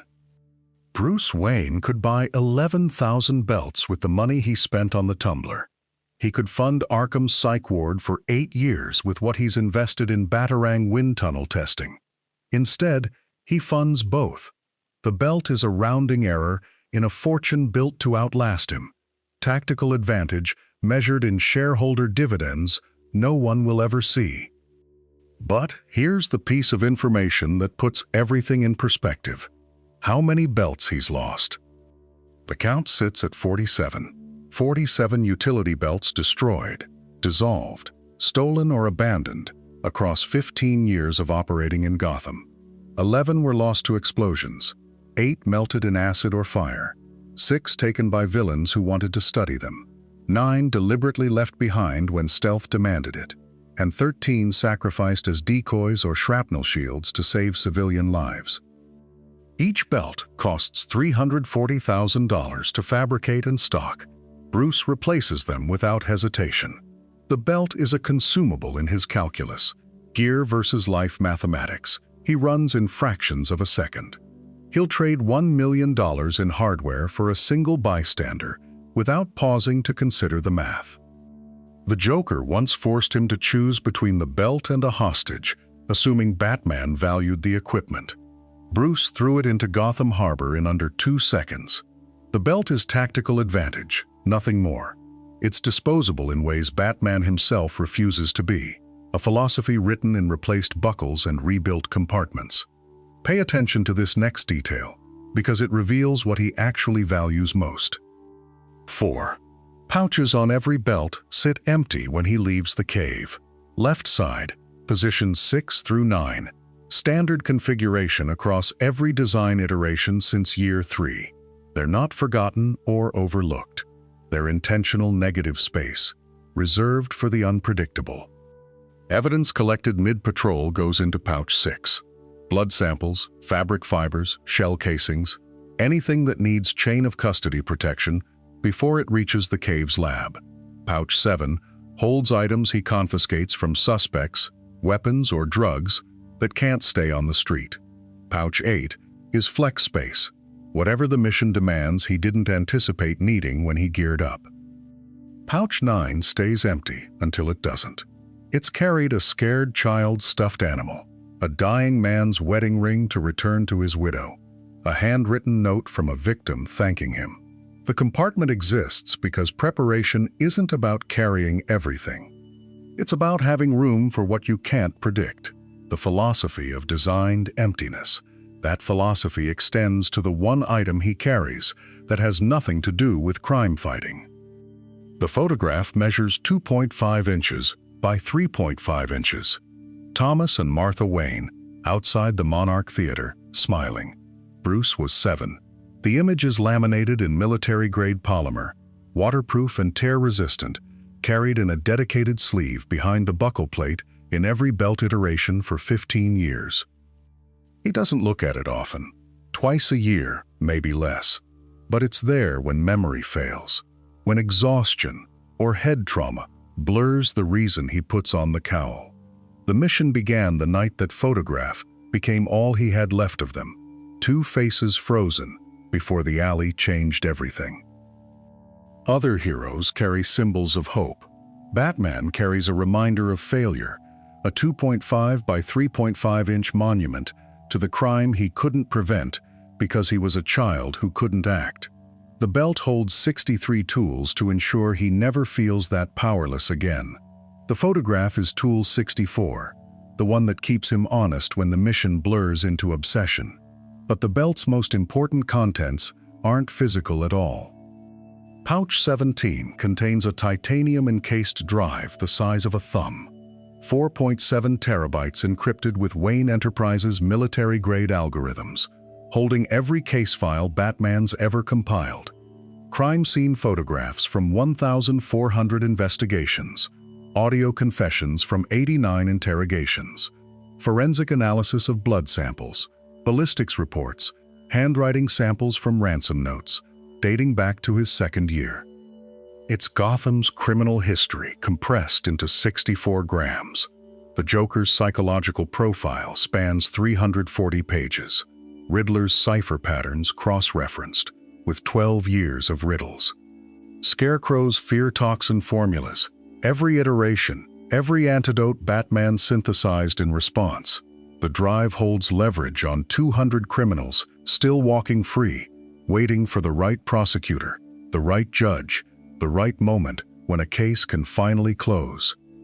When Gordon asks how Batman knew a suspect's alibi would crack, the answer's in Pouch 17. When a cold case reopens with fresh evidence, it's because Batman's been carrying that evidence for 6 months, waiting for corroboration. The belt doesn't just hold tools for tonight's patrol. It holds justice deferred, cataloged, ready. What comes next is the tool that defines the entire philosophy of the utility belt. Pouch 23 contains 8 glass vials, each 4 centimeters tall, nested in foam. A miniature chemistry lab. Sodium thiosulfate, potassium permanganate, ammonium nitrate, acids measured in milliliters, not pre-mixed compounds, but raw reagents, the building blocks. Because Batman doesn't carry every solution. He carries the means to create them. When poison ivy unleashes a new hybrid toxin, he's synthesizing the antidote in an alley, mixing compounds under a fire escape while his lungs burn. When Freeze upgrades his cryo formula, Batman's adjusting his thermal charges on the fly, recalibrating the exothermic reaction mid-fight. The belt holds a portable lab because Gotham's threats don't wait for him to get back to the cave. The chemistry set has saved 40 lives in situations where a pre-made antidote wouldn't have worked. It's adaptability weaponized. The belt doesn't just hold tools, it holds potential.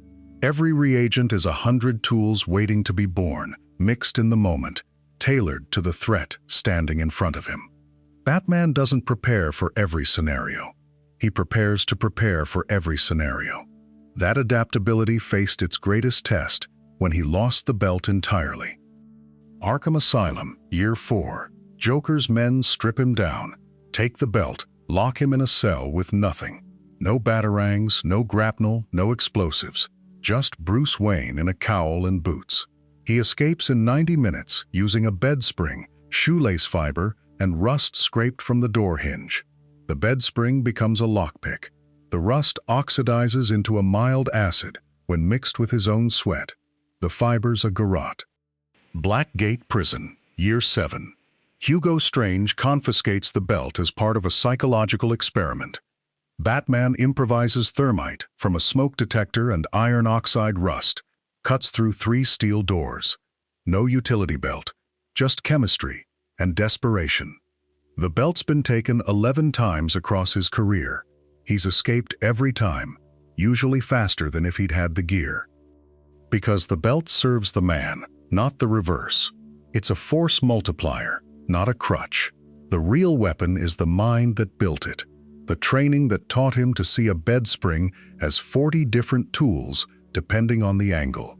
When criminals take the belt, they think they've disarmed him. What they've actually done is make him more dangerous, because now he's thinking like the kid in the alley with nothing but will. But here's the detail that changed how every successor thinks about the utility belt. Dick Grayson's first belt held 3 smoke pellets, a grapple gun, and a photograph of his parents.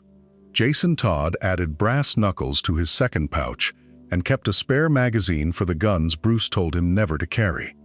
Tim Drake turned his belt into a mobile crime lab, 7 evidence bags, a portable spectrometer, chemical test strips organized by reaction time. Damian Wayne's belt holds a katana mounting clip Bruce made him remove 6 times, lockpicks his mother taught him at age 4, and a first aid kit twice the size of any other Robin's. Each Robin inherited the principle, not the contents. The belt adapts to who wears it, which means every version is a psychological profile you can read at a glance. Jason's belt was built for street fights that turned ugly. Tim's was built for problems that needed solving before punches got thrown. Damian's was built by a child raised by assassins, trying to prove he belonged in a family that doesn't kill. The utility belt isn't just Batman's legacy. It's how every Robin defines themselves against it. Pay attention to this next detail, because it explains why Nightwing's belt is completely different. Dick Grayson's belt holds no batarangs, no smoke pellets, no lockpicks, no miniature cutting torch, just twin Eskrima stick holsters, built into the sides, and 4 pouches of medical supplies. It's the only Bat family belt designed around a weapon instead of tools. And that shift reveals everything about how Dick left the Robin identity behind. Batman's belt is preparation for 100 scenarios. Nightwing's belt is an extension of movement itself, built for someone who doesn't stop to think through 12 options, because his entire fighting style is momentum and improvisation. The Eskrima sticks never leave his hands mid-fight, which means the belt never has to be reached for. He rebuilt the concept from zero to match a combat philosophy Bruce never taught him, the one he learned in Haley's circus before his parents died. Barbara Gordon did the opposite. Her belt held 9 pouches, each one cross-referenced with a digital index she could pull up on her cowl display in 0.4 seconds. Every item tagged, every chemical labeled, every backup cataloged. Tim Drake learned his belt organization system from her, not Bruce. What comes next is the single most important item in Batman's belt, and it's not what you think. Barbara Gordon kept a photograph in her belt, not in the cave, not in her apartment, in the belt itself, because the belt was where you carried what mattered when everything went wrong. The photo showed her father, Jim Gordon, on her graduation day from the police academy. She kept it in pouch 7, the one she never opened during patrol, the one that held nothing else. Her belt also held the most sophisticated communication relay in the Bat family, a system she designed herself that let her tap into any allied frequency within 40 miles and route intel in real time. Oracle's protocols started here, before the name, before the chair, when she was still Batgirl and already thinking 3 steps ahead of everyone in the field. Bruce gave her the first version of the relay. She rebuilt it 4 times, each iteration smaller and faster. She taught Stephanie Brown and Cassandra Kane to treat the belt like a second brain, a place where muscle memory and tactical planning overlapped. Until you didn't have to think, you just reached, and the right tool was in your hand. Every Batgirl after her inherited that system. The belt was never just storage. It was the architecture of how you survived the night in Gotham. And Barbara Gordon mapped that architecture better than anyone. But one modification came at a price no one should pay. When Barbara Gordon became Oracle, she didn't abandon the belt. She reinvented it. The pouches that once held grapnels and smoke pellets now carried signal jammers, encrypted drives, and micro-drones that could map a building in 90 seconds. She designed a modular rig that mounted to her wheelchair, quick-release panels that ejected defensive charges if someone tried to flank her position. The central compartment held a neural interface prototype that let her trigger any device on the belt through subvocal commands, no hands required. Bruce adopted 6 of her innovations for his own field kit within a year. The pressure-sensitive lock system, the biometric failsafe that would fry every circuit if the wrong person opened it, the compartmentalized battery cells that could power a safe house for 48 hours. But Barbara kept one modification to herself, something she coded into the belt's firmware and never logged in the cave's database. And she built in one feature specifically for him. Jason Todd came back from the dead with a lot of questions and very few answers, but he knew exactly where to find the tools he needed. The first thing he stole was a belt, not one of the current models, a backup from the cave's archives, the one he'd worn as Robin before Ethiopia. He gutted it, ripped out the tracker Bruce had embedded in the buckle, replaced the batarangs with live rounds, swapped the grapnel for a heavier model that could yank a man off a rooftop. He kept the rebreather and 3 smoke pellets. Everything else he scrapped or sold to fund his war on Gotham's underworld. Over the next 8 months, he lifted EMP grenades from a secondary cache in the Bowery, 40 feet of microfilament line from a dead drop in the Narrows, and a set of lockpicks Bruce had hidden inside a gargoyle on the Gotham Trust building. Jason didn't try to hide what he was doing. He left the compartments open, the panels hanging loose, a trail of breadcrumbs that said, "I was here, and I'm not asking permission." Bruce noticed immediately, but his reaction wasn't what Jason expected. Bruce started leaving gear. Not the old caches Jason had already raided.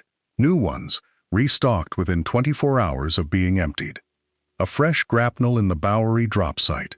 Updated rebreather filters in a lockbox on the East End docks. 12 shock batarangs tucked inside a drain pipe Jason had used as a cutout when he was 14. He never confronted Jason, never moved to reclaim what had been taken.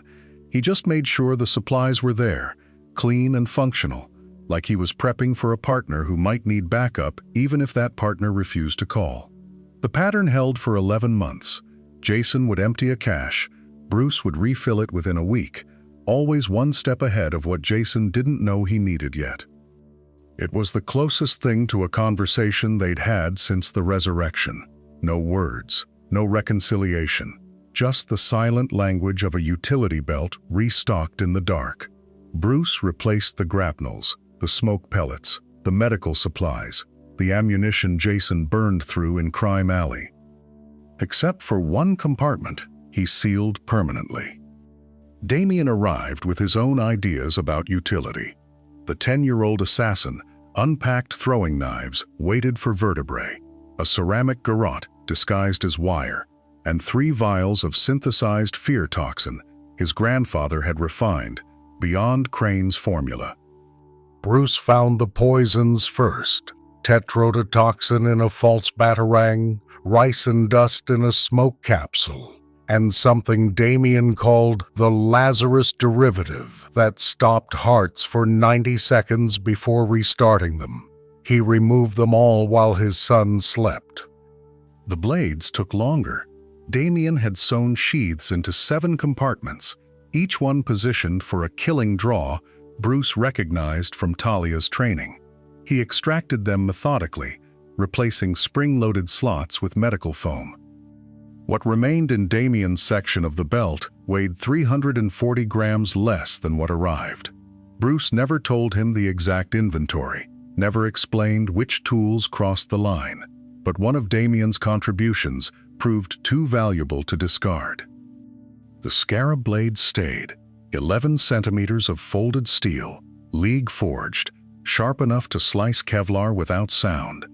Bruce mounted it in a locked compartment behind the right kidney pouch, accessible only with a 4-digit combination he changes monthly. He's drawn it 6 times in 4 years, twice to cut through industrial cable when bolt cutters failed, once to sever a detonator wire thinner than human hair, and 3 times when a hostage's restraints couldn't be picked or broken, never as a weapon. The blade's edge geometry allows cuts standard tools can't make. It has serrations near the hilt for rope, a flat spine for prying, and a point that can pierce ballistic glass if struck with 40 pounds of force. Damien designed it for throats, but physics doesn't care about intent. Bruce keeps a usage log encrypted in the Bat computer. Date, location, material cut, alternative methods considered. The file runs 9 pages, every deployment justified in clinical detail. It saved his life exactly once, in a place where nothing else would have worked. The Arkham belt configuration strips out 60% of standard equipment. No grapnel, no explosives, no projectiles that could be turned into weapons if the inmates breached a cell block. What replaces them sits heavier. 5 fast-acting sedatives and spring-loaded syringes, each calibrated for different psychosis profiles. Haloperidol for acute mania, lorazepam for dissociative episodes, and a ketamine compound Leslie Tompkins synthesized for patients who've built resistance to commercial tranquilizers. The doses are prison guard strength, not patrol strength. He carries medical files on encrypted solid-state drives, smaller than a thumbnail. Joker's spans 847 pages, updated after every Arkham admission. Blood chemistry, drug interactions, the 3 medications that briefly stabilized him in 1987 before he stopped taking them. Not for treatment, for prediction. The belt's final pocket holds a leather journal photocopied onto acid-free paper. Amadeus Arkham's private notes from 1921, the entries he never published, the observations he made about the asylum's first patients before madness claimed him too. 12 pages are flagged. The asylum's founder knew something about the belt no one else did.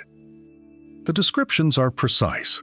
A figure in gray cloth, not armor, moving through the Bowery in 1920. A belt of leather pouches carrying lockpicks, glass vials, and what Arkham called chemical deterrents. The sketch in the margin shows 8 compartments, symmetrical placement, brass buckles. Arkham tracked 14 separate sightings between March and October of that year.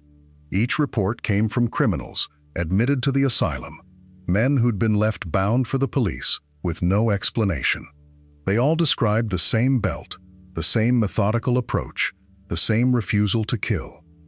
One patient, a bootlegger named Silas Cobblepot, claimed the figure pulled a collapsible baton from the belt's center pouch. Another described smoke pellets that smelled of sulfur and copper. Arkham dismissed them as shared delusion, mass hysteria born from guilt.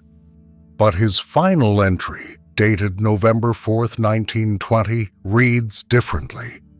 Saw the gray man myself tonight. Watched from my study window as he crossed the grounds. The belt caught the lamplight. I know that configuration. I've seen it before, which means Batman isn't the first. The Court of Owls keeps a ledger, ink on vellum, locked in the spine of their Parliament chamber. It lists Gotham's uninvited protectors across 4 centuries. The Gotham Guardian in 1765, operating for 6 months before vanishing. The Midnight Judge in 1889, 11 confirmed interventions. Each entry includes a sketch of their equipment.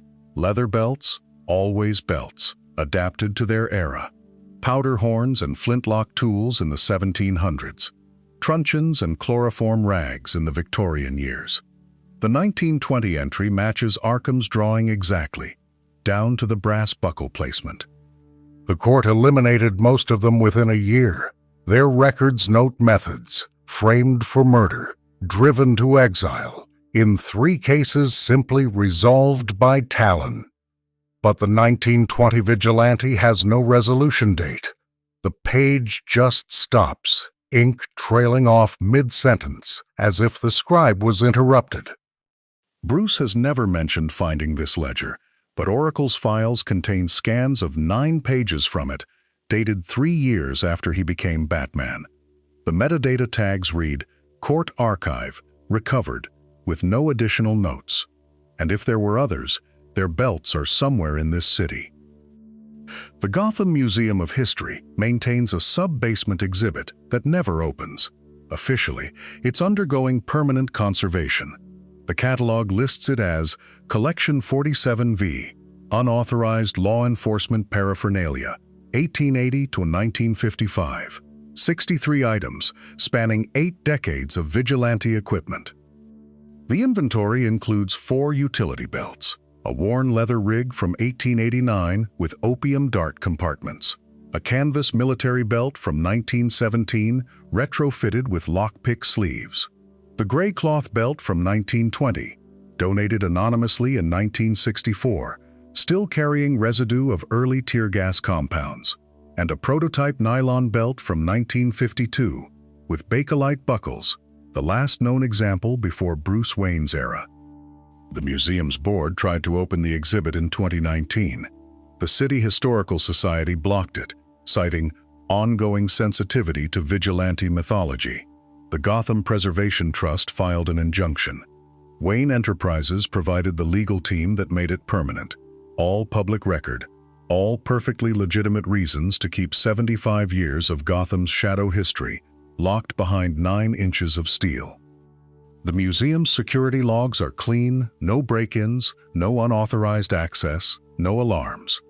But the sub-basement cameras go offline for maintenance every 11 to 14 weeks, always between 2 a.m. and 4 a.m., always for exactly 90 minutes.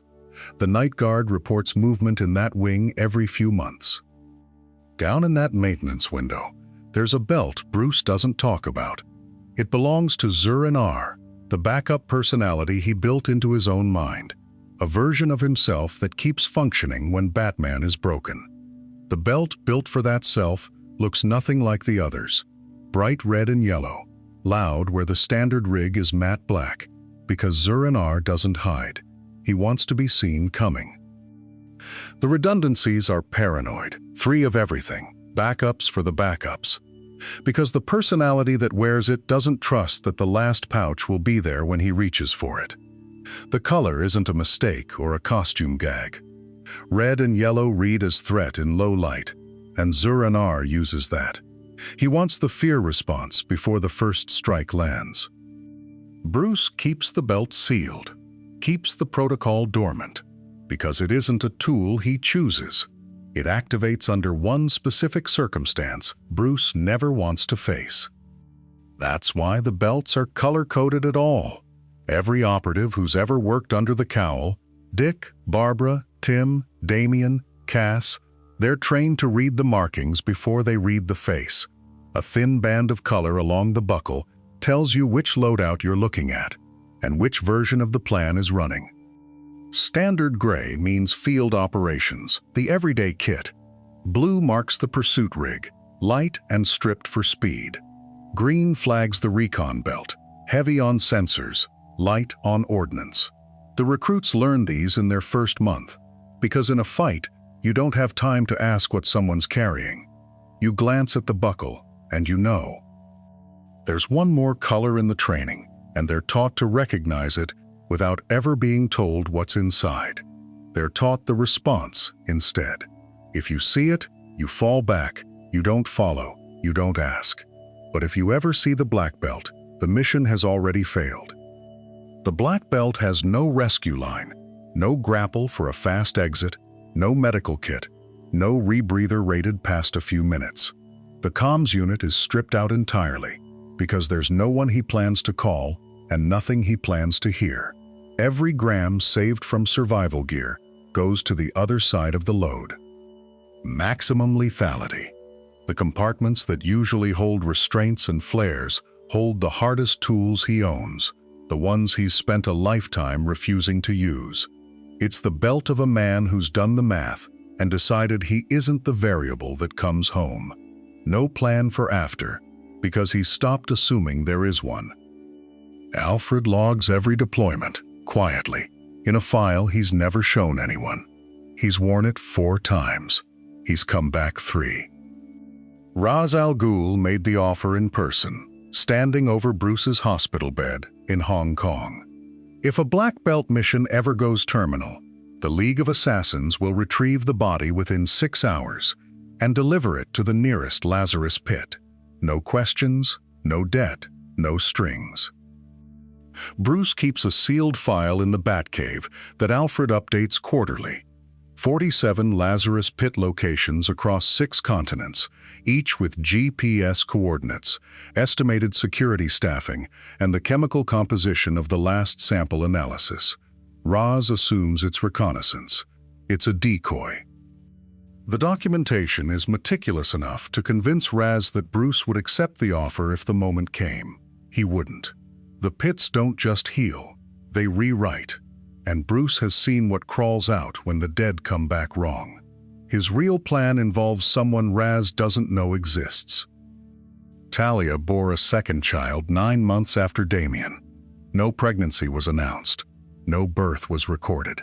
The League of Assassins trained them in facilities Bruce has never found, and at age 11, they received a belt neither Wayne nor Al Ghul designed alone.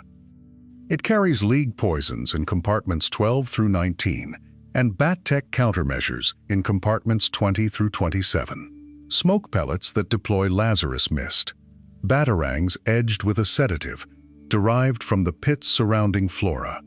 A rebreather that filters both fear toxin and the incense the League burns during resurrections. Talia calls them insurance. Bruce doesn't know they wear his symbol on their chest, or that Alfred's emergency beacon reaches a receiver sewn into their suit lining. The file in the cave lists 47 pit locations. This child knows 51. They're watching Gotham right now. The medical belt weighs 28 pounds fully loaded. Standard patrol configuration runs 23 pounds. The black belt, with its lead-lined compartments and the weight of what it implies, hits 31 pounds before Bruce adds mission-specific gear. He's carried it for 17 years, every night, slung low on hips that reset wrong after Bane, and a pelvis that fractured in 3 places during the Darkside incursion. The belt sits exactly where the body's center of gravity wants to fold under load. Physical therapists have begged him to redistribute the weight. He won't. Because the belt doesn't just hang there, it pulls. Every step torques the lumbar spine. Every landing compresses the sacrum. Every grapple line ascent levers the whole system against itself. Leslie Tompkins took X-rays last year without telling him why. His spine shows compression damage in 7 vertebrae. She showed him the projections on a Thursday afternoon in the clinic. 52 years old, give or take 18 months, depending on how many times he takes a fall from above 40 feet in the next decade. The fusion will be inevitable. 3 vertebrae at minimum, possibly 5 if he keeps the current load distribution. She walked him through the mobility loss, the recovery time, the fact that he'd need to relearn his center of gravity. He sat through the entire presentation without speaking. She'd prepared for an argument, for denial, for him to quote some study about experimental disc regeneration. He thanked her, asked her to forward the files to the cave's medical server, and left through the back exit. No pushback, no negotiation, no promise to lighten the load or take a week off. He added heavier armor the next week. The surgical plan sits in a sealed file in the cave's medical bay, updated every 6 months. He's already spoken to 3 surgeons under false identities, mapping out the procedure, the anesthesia risks for someone with his scar tissue, the rehab protocol.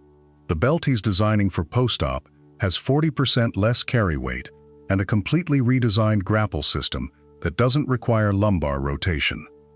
He's testing carbon fiber bracing that integrates with the cowl, compensating for the lost flexibility.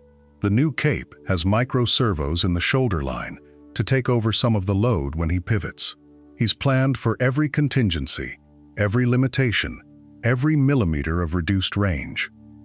There's a version of the suit in the armory right now that he can wear the day the surgeon clears him. It's lighter, smarter, more efficient. He'll be slower. He'll cover less ground. He'll still be out there, unless one thing happens first. Not age, not the spine giving out, not even a career-ending injury that puts him in a chair. He's built contingencies for all of that. The suit adjusts, the tech compensates, the mission continues. There's no physical threshold he hasn't already planned to cross. The trigger isn't medical, it's operational. One specific failure state that voids every backup plan, every fail-safe, every protocol in the cave. He's never spoken it out loud, not even to Alfred. It's written down once, in his handwriting, in a file Oracle doesn't have access to. If he crosses that line, the belt comes off for good. No negotiation, no second chances, no one more night. The line is exact. The consequence is permanent, and he's come within 8 seconds of it on 3 separate occasions in the last 4 years. It's already happened to one Robin. Gotham Harbor, February 14th, 2019. Tim Drake had Scarecrow in his sights and a fear toxin batch potent enough to kill 40,000 people dissolving into the water below. The timer said 90 seconds. Crane was laughing. Tim reached for a specific pouch on his belt, the one Bruce never inventoried out loud. His hand was steady. The compartment opened with a click that echoed across the dock, and for 6 seconds he held what was inside. Bruce arrived with 22 seconds on the timer. They stopped the toxin. Crane went to Arkham, and that night, back in the cave, Bruce opened compartment 7C, removed a single object, and welded the empty housing shut while Tim watched. Neither of them spoke. Bruce's hands didn't shake, but the weld took 11 minutes for a 30-second job. Tim never asked what happened to it. Bruce never explained why he sealed an empty compartment instead of just removing it from the belt entirely. It was the one thing that would have made it easy. Compartment 12F sits 3 inches from the primary grapnel anchor on every belt Bruce has worn since 1998. It's thermally shielded, fingerprint locked, and contains exactly one item: a .45 caliber round, unfired, with no rifling marks and no weapon in the belt to chamber it. It's not a tool, it's not a contingency for someone else. The round weighs 230 grains, and Bruce added it to the belt 6 months after Jason died, the night he broke 11 bones in the Joker's body, and still drove back to the manor instead of finishing it. He's opened that compartment 4 times in 26 years, never removed the round. There's no weapon in the belt because there's no weapon in Gotham he couldn't access in under 90 seconds if that moment ever comes. The round isn't a plan. It's a promise to himself that there's a floor, that there's one way the mission ends that he controls. He checks the seal every 8 days. The compartment has never been opened by anyone else, except it has. Alfred found it 20 years ago and never said a word. Alfred discovered compartment 12F in June 2006 during a routine belt overhaul after a fight with Killer Croc cracked the outer casing. He opened it. He saw the round. He resealed it, repaired the damage, and returned the belt without a single question. He's never removed it because taking it would tell Bruce that someone knows. And if Bruce knows that Alfred knows, he'll move it somewhere Alfred can't follow.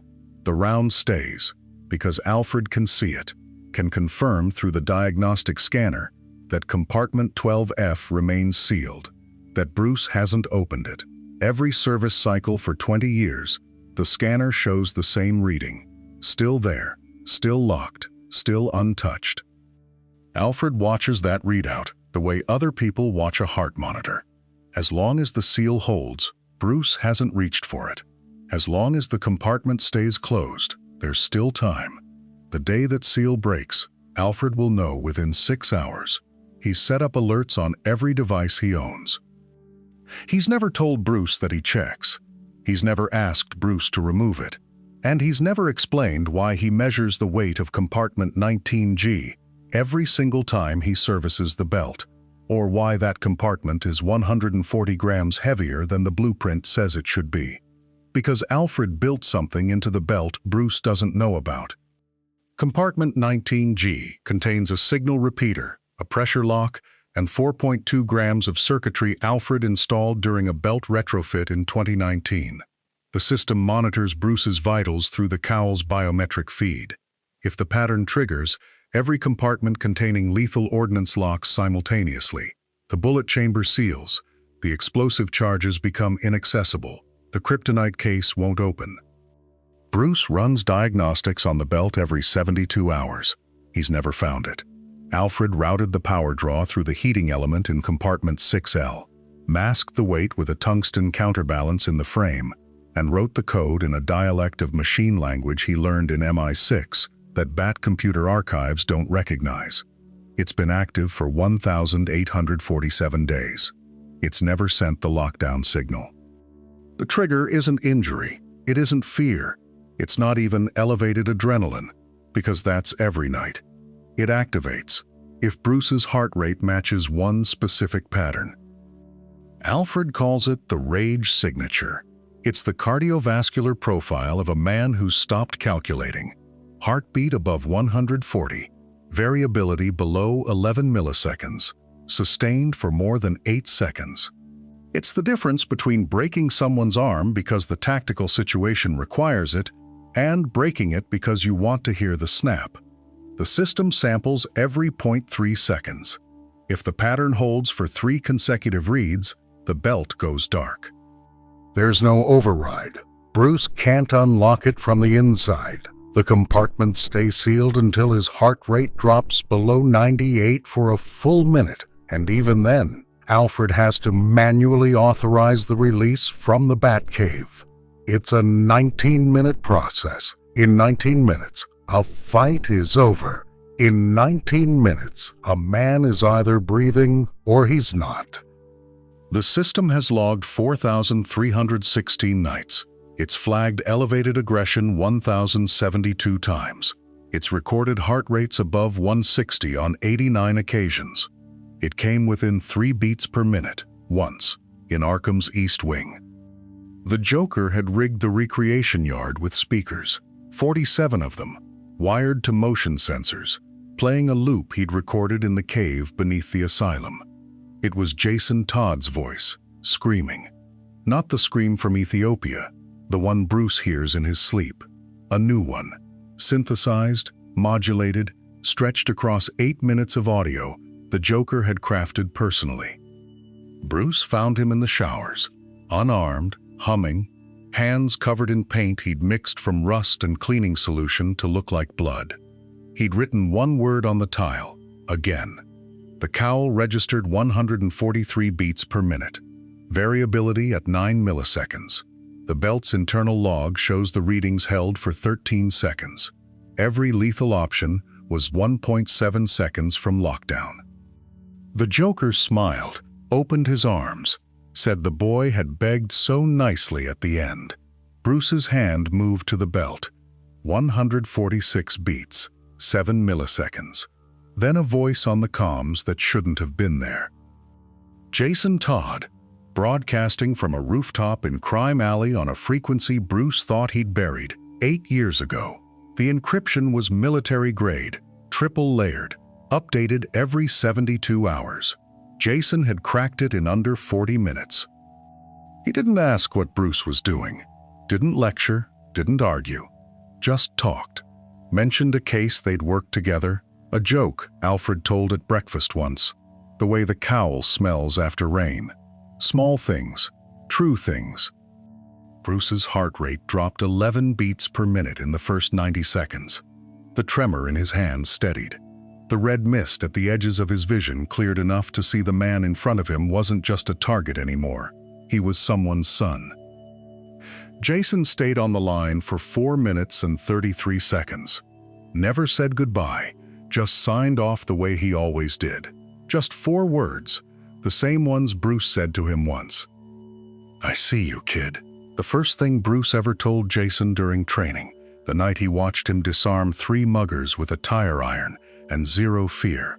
Now it was coming back through static and distance, proof that Jason had been watching too. The belt's comm system has 14 emergency channels. Only 3 are officially active, but there's a 4th layer underneath, a network Bruce didn't build alone. Every Robin who ever wore the R helped code it, and every one of them kept their access when they left. Dick Grayson monitors it from Bloodhaven. Tim Drake has alerts routed to his phone. Stephanie Brown checks in twice a week. Even Damien, who claims he deleted his credentials, still pings the system from the Batcave when Bruce is out past dawn. They don't tell him they're doing it. He doesn't tell them he knows. But the belt logs every connection, every query, every time someone checks his vitals from halfway across the world, because they're all still linked to it. The network pulls real-time data from 9 belt systems: heart rate, respiratory function, adrenaline levels, blood oxygen, body temperature, accelerometer impact readings, GPS coordinates, suit integrity, and toxin exposure. It updates every 6 seconds and stores 90 days of baseline metrics for comparison. Barbara Gordon wrote the diagnostic algorithms. Tim built the cloud infrastructure. Dick set the alert parameters based on 15 years of field data. They know when Bruce is fighting, when he's injured, when he's pushed past exhaustion into something darker. On quiet nights, they'll see his location ping from a gargoyle on the east side and know he's just watching the city.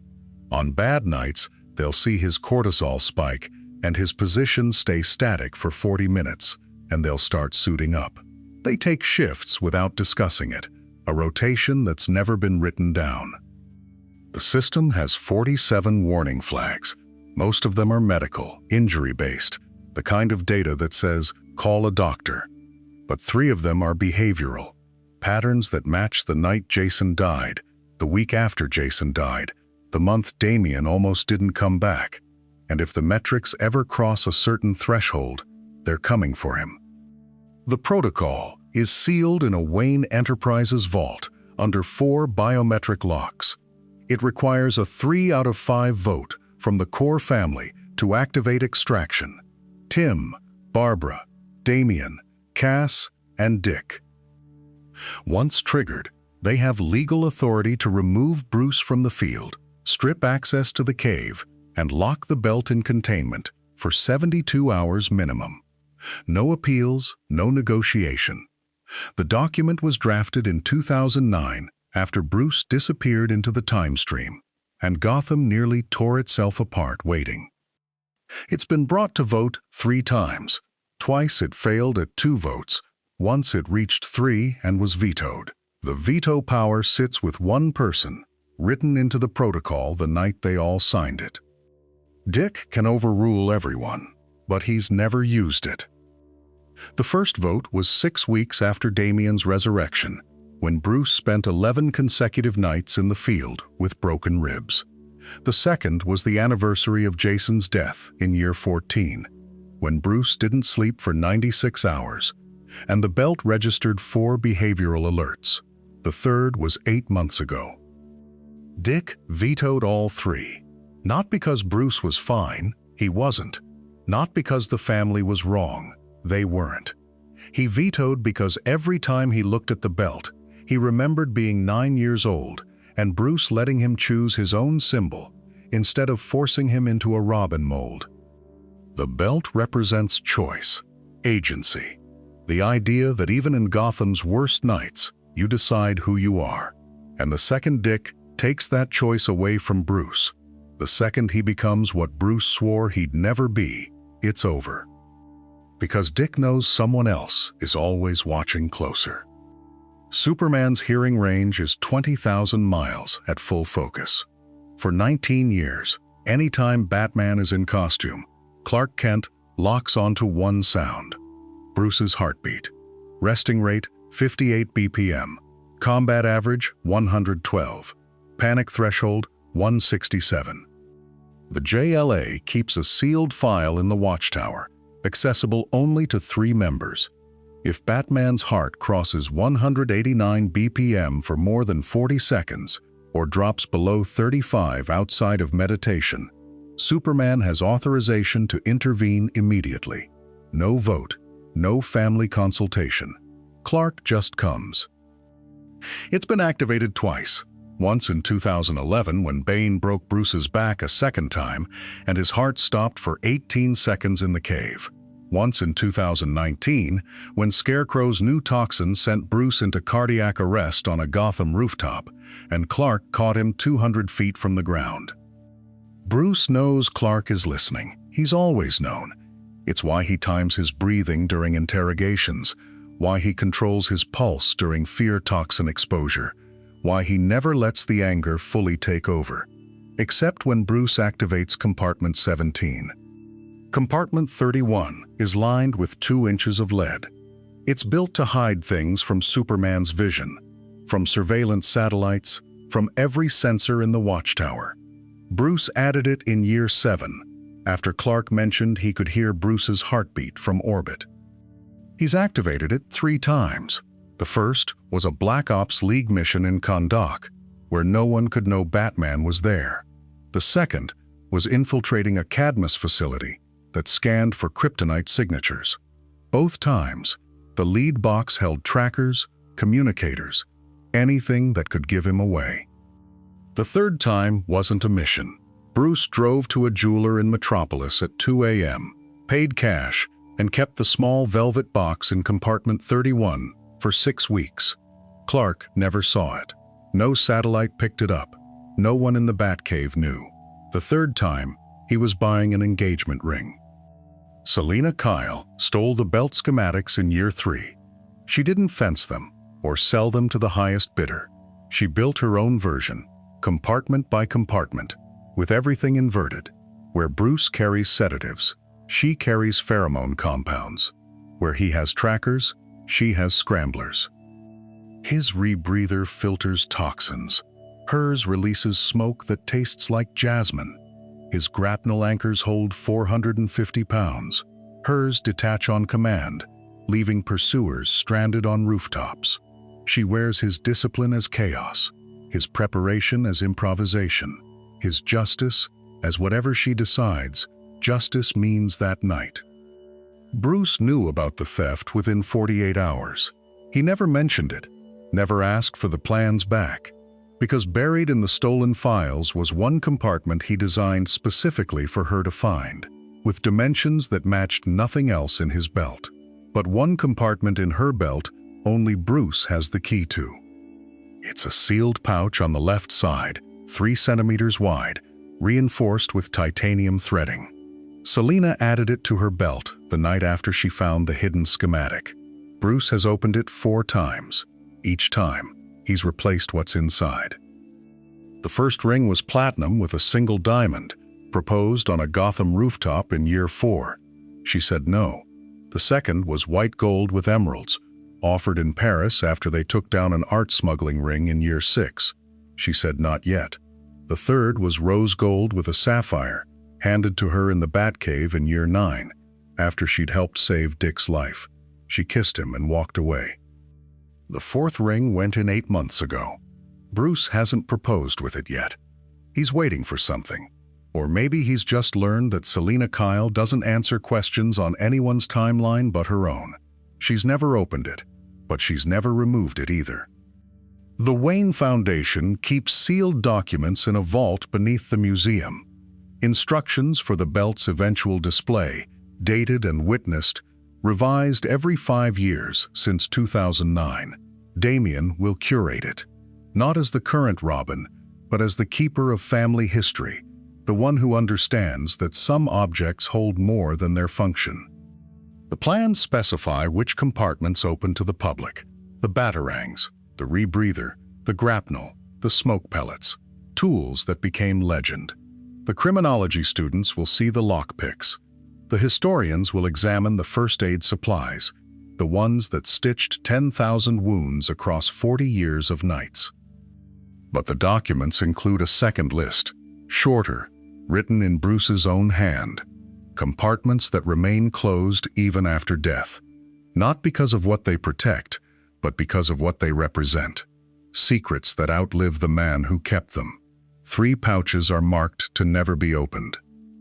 The first contains a name on a single index card, filed in 1989 and never removed. The Joker's real identity, confirmed through dental records and a thumbprint lifted during their second encounter. Bruce verified it twice. He's never spoken it aloud, never entered it into any database. Some truths don't make the world safer. The second holds a formula, 7 lines of chemical notation on Gotham University letterhead. The solution to the Court of Owl's electrum compound, the one that granted William Cobb and the Talons decades of regenerative immortality. Bruce synthesized the countermeasure in 2013, tested it on tissue samples, then sealed it away. Destroying the court's advantage meant less than preserving the choice to age, to end, to be human. The third is smaller, a folded piece of paper, edges worn from being handled exactly once. No label, no date visible from outside. Even Damien's instructions don't describe what it holds, only that it stays sealed for 100 years after Bruce's death. The third compartment contains his answer to one question. Year 2, 3 months after Jason Todd's funeral. Bruce sat in the cave for 11 hours writing a single sentence, then sealed it in the belt's smallest pouch. The question wasn't whether he'd won or lost. It wasn't whether Gotham was safer or whether the mission had meaning. It was simpler than that, and harder. If he could go back to the night his parents died, knowing everything that would follow, every scar and every loss, and every morning waking up to a city that never thanked him, would he still put on the mask? Would he choose this, again, with open eyes? The paper sat untouched for 9 years. Every patrol, every broken rib, every time he watched someone he trained walk into the dark, the answer stayed sealed. But one night, in year 11, he opened the compartment, read what he'd written, and added a second line beneath the first. He's updated it only once, the night Dick first wore the Robin suit. The first line reads, "If you're reading this, I failed." The second added the night Dick became Robin. "If you're reading this, they succeeded." 2 interpretations of the same moment. Either Bruce Wayne died and Gotham fell into darkness, or the mission outlived him because someone else carried it forward. He's never opened it since. The compartment exists as a failsafe, a message to whoever finds the belt after the last patrol.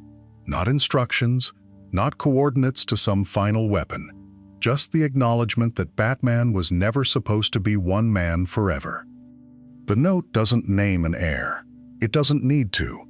By the time someone breaks that seal, the answer will be standing in the cave, or on a rooftop, or in the chair at the Bat computer.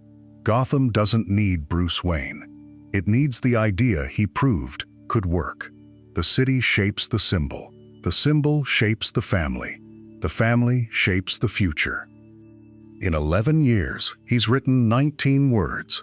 They're the only thing in the belt he's never field tested, never revised, never improved. Because the moment he needs them, he won't be there to read them. Strip every tool, every weapon, every contingency. Pull the rebreather, the lockpicks, the trauma shears, the kryptonite, the antitoxin, the smoke pellets, the zip cuffs, the explosive gel. Remove the batarangs and the grapnel and the candy bar Dick left in compartment 9. Take the engagement ring, the lead box, the photos, the note that says, "I failed." What's left is 8 pounds of ballistic nylon and Kevlar threading, 23 pouches of varying size, and a buckle that's been replaced 4 times. A belt, just a belt. Except Gotham doesn't see pouches and nylon. It sees a promise walking the rooftops at 2 a.m. It sees a shape that drops from the gargoyles when the screaming starts. We've walked through 99 compartments, forensic tools and smoke grenades, love letters and contingencies for gods, each one a small answer to a different nightmare. But the belt itself is the larger answer. It's less about what he carries and more about the fact that he's there to carry it. That someone prepared for the worst Gotham can offer and still chose to stay. The utility belt is a compact philosophy. Chaos can be countered. Preparation defeats fear. Trauma can be transformed into protection. A broken city can be held together one night at a time by someone who refuses to let it fall. That's what the symbol means. Not vengeance, persistence. But Bruce carries more than 8 pounds of gear. He carries every name he couldn't save, every case that went cold, every kid he sent into the dark knowing they might not come back. He carries his parents' last breath in an alley, and the way their blood looked on pearls. He carries the weight of becoming something Gotham needed, more than it needed Bruce Wayne. The belt doesn't make that lighter, it redistributes it. Every tool is a failure he prepared for. Every contingency a nightmare he's already lost sleep over. Carrying the solution means carrying the problem. The rebreather exists because he's drowned. The antidote exists because he's been poisoned. The trauma shears exist because he's bled out, waiting for help that didn't come. Some nights he comes back to the cave and Alfred has to cut the belt off because his hands won't stop shaking. Some nights he adds a new compartment because the old nightmares weren't enough. Some nights he stands in front of the display case and wonders what happens when there's no space left, when he's prepared for everything, and Gotham invents something worse.